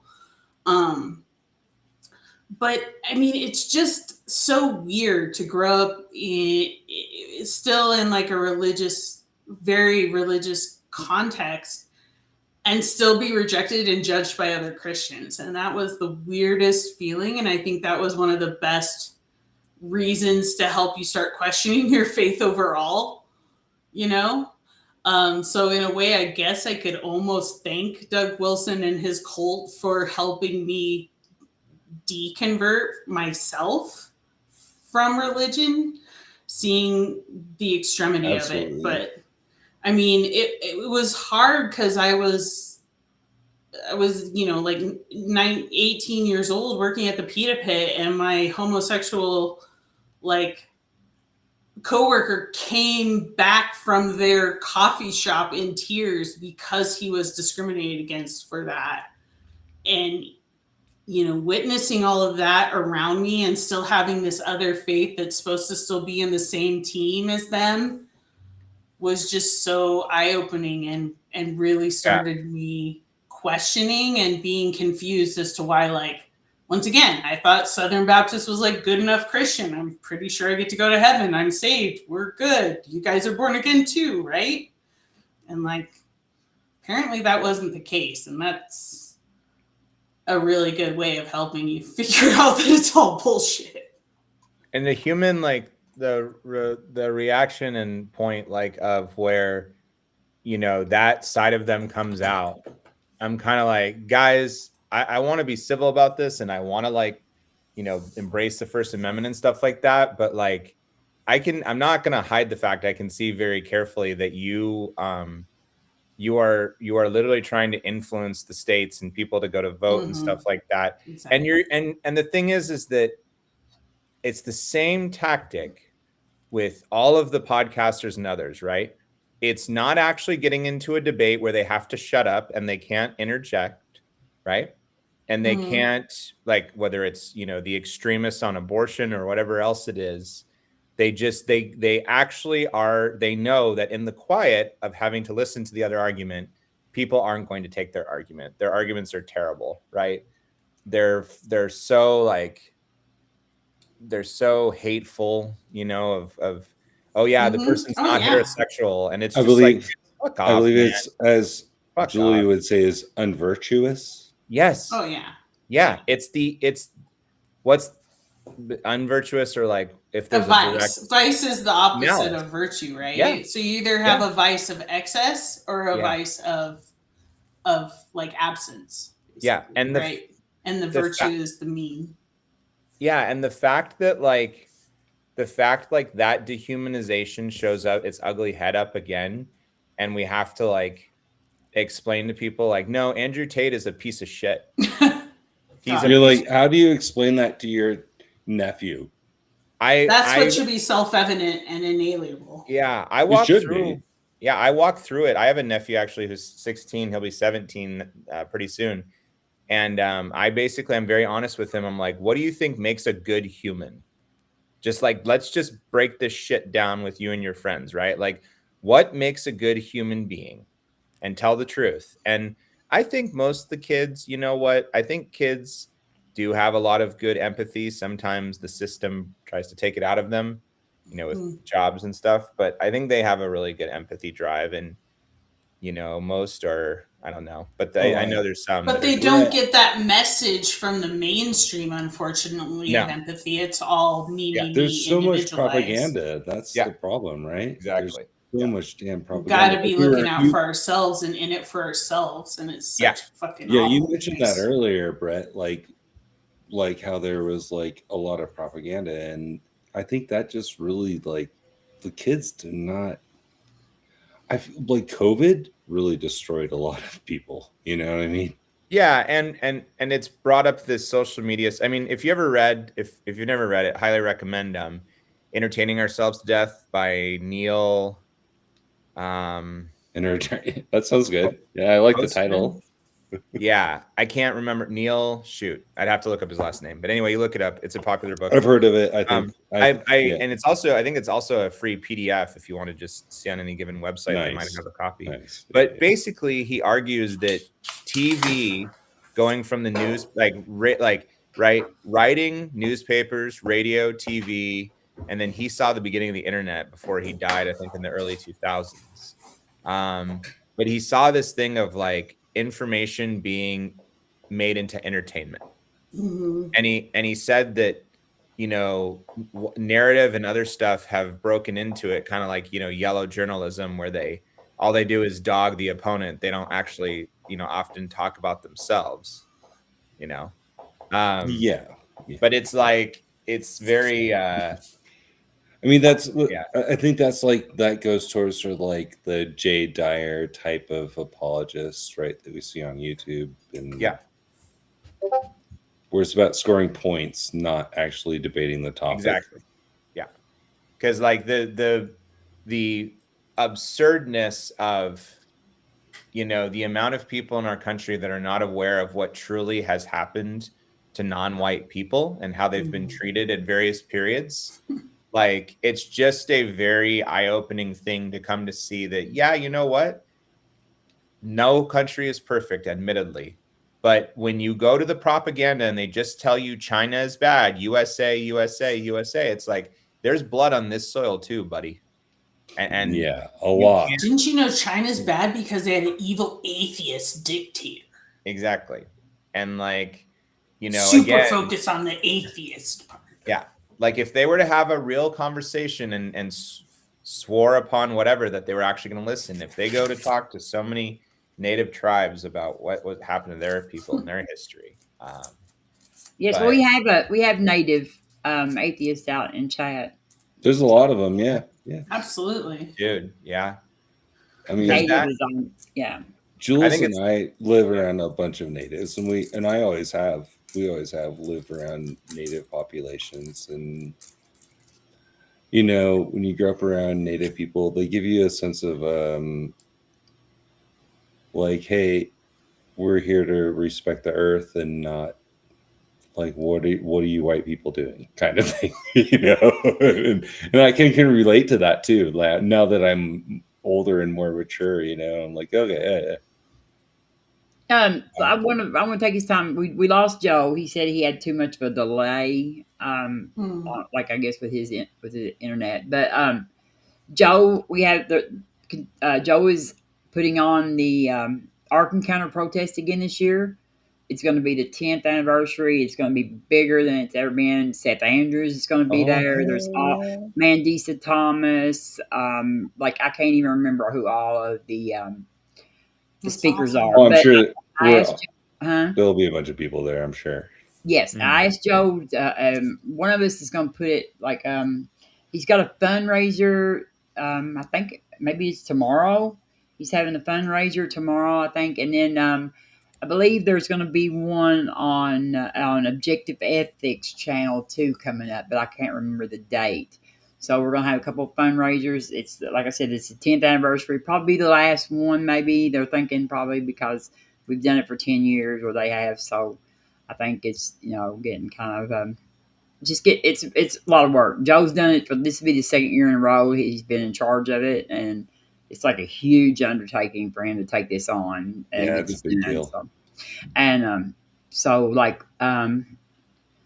So yeah, if anybody can make it to Kentucky, it's the second week. It's not the 4th of July weekend, but it's the following weekend in July. It will be very hot. It will be very miserable. It will be very humid. Robin, do you like Ale 8?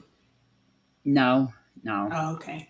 But it'll be all of those. It'll be hot, humid, miserable, just a horrible, horrible, horrible weather in Kentucky in July. But um, they don't do it. It's not like too long out in the hot, like daytime stuff. So there'll be a No lot of really good monsoons in speakers Kentucky. there.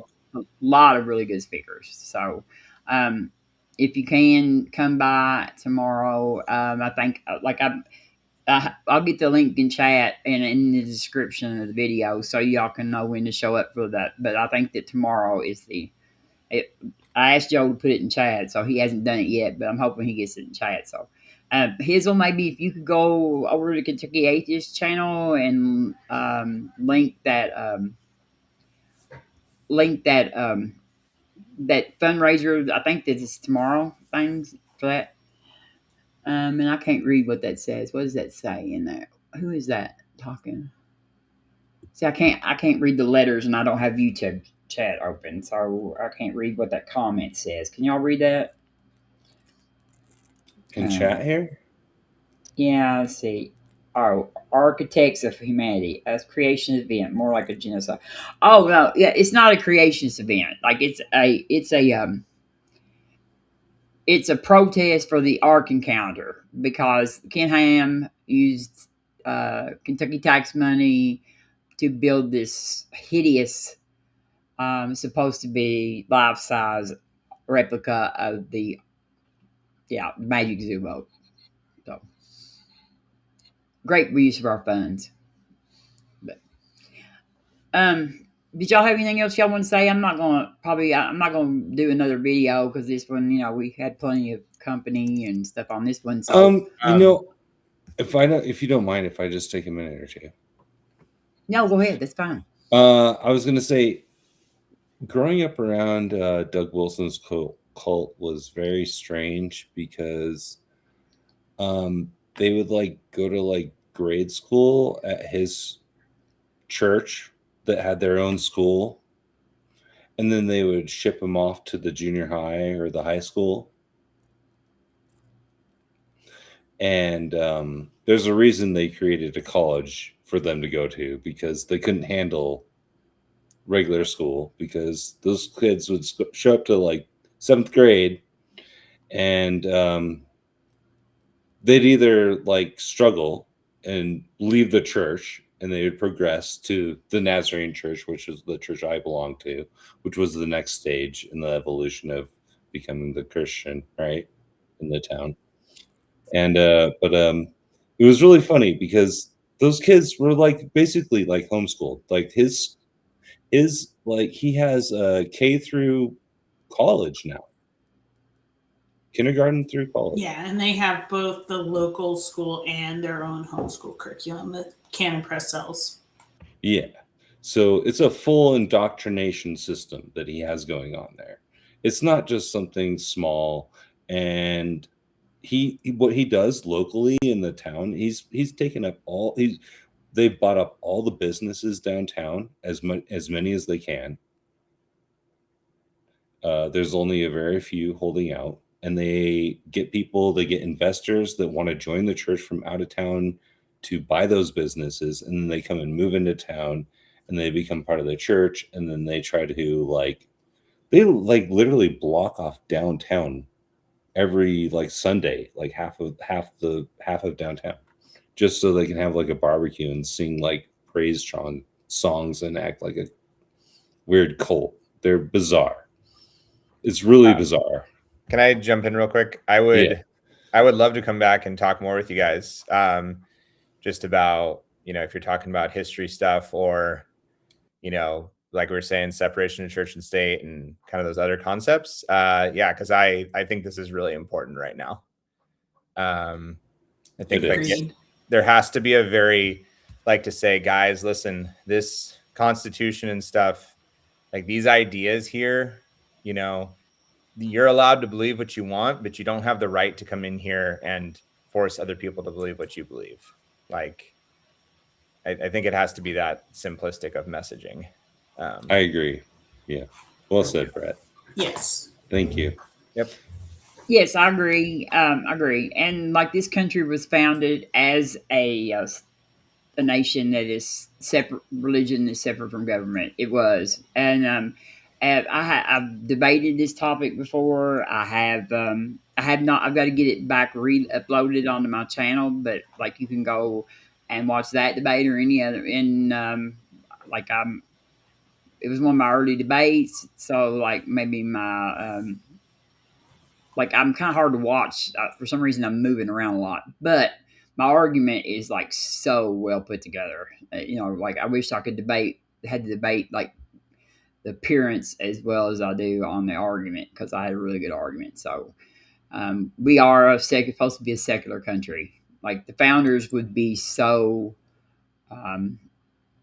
blasted away, and like everybody like that. Yeah, I know some of them were slave owners and stuff. A lot of the people like people don't know this. It's really weird, but Thomas Jefferson actually like petitioned to take slavery out, make it illegal, like in the Constitution. Actually, I mean, that's what Doug Wilson wants to do. He wants to. No, yeah, no, Thomas Jefferson wanted to make slavery illegal. Yeah, he wants. Well, I'm just saying, Wilson would prefer to go back to where slavery was legal, and the pamphlet that he wrote. One of the things he wrote in a pamphlet was really disturbing. Was that like Julie pointed out, was that Black people were happier or better off with having white Christians slave owners. It's super disturbing to me. I don't know. No, I don't like it. That's just all kind of just bullshit about it. Yeah. Nobody wants to be owned because they're being brought to the religion out of their heathenist ways. You know what I mean? That's what he says in his little pamphlet. Yeah, that's gross. That's just so gross, really. Yeah, dude. Your religion is not like it's. I don't think it's true. I've got good evidence not to believe it's true, and I don't mind if you believe that, as long as you don't try to make the schools not teach real science, and you don't try to make like minority groups be persecuted. Homosexual. One of their goals, though, one of Doug Wilson's goals is to take over the local government. Yeah, right? That's their his dad wrote a book on that, taking over local governments. Yeah, it absolutely is. Oh, yeah. I would consider him a terrorist. Yeah, absolutely. I do too. I consider people like that a terrorist. Yes. Yeah. If you're trying to destroy the foundation, the basic foundation of my nation, society. Yeah, and society. Yes. If you're trying to drag us back to a time when people could be property. And what gets me is that he's a literal designated reporter that swept so much stuff under the rug. Yes. One of the things that happened under him, he married a girl to a known PDF file. I heard about that. He didn't tell her. Yeah. I heard about that at the time. I think he got called out in public for that. I think. Oh yeah, it was all over the newspaper and shit. Yeah, it's gross. I mean, these people, some of these people, like not all Christians are like this, but people like him are really gross. They're really gross, and the fact that they think that they are the moral people in the country is really disturbing. Absolutely. I watched my hometown become like a cult. You know what I mean? Yeah. It was really weird. Like he really did succeed in taking over. He succeeded in taking over that small town for the most part. We watched our country become a cult, sort of. You know what I mean? Like that. I mean, like I don't remember when I was in school or going being like this about this this religion stuff just being shoved and them just like hyper focused on everything's about trying to push Christianity back in, but they've been waiting. But I'm hoping, my hope is that this. But he can't even hold the Bible up the right direction for the photo op. The fact that, and it's still okay. And I can make an AI fucking Jesus fucking healer picture and it has no effect. It's Yeah. craziness. The fact that Christians had the discernment to elect Trump tells us pretty much all we need to know It does, about really, doesn't it, what Robin? about Christian Well discernment. said. And if any of Yeah. my Christian friends watch this, if this is not pertaining to you, then it's not about you, okay? Because I do have Christian friends, and I love Yeah, them but to you're death. still in the cult that supports that shit, so you should think twice. Well, I mean, like yeah, but you know, I would like to see some of them, like, but I think that there is a difference in them.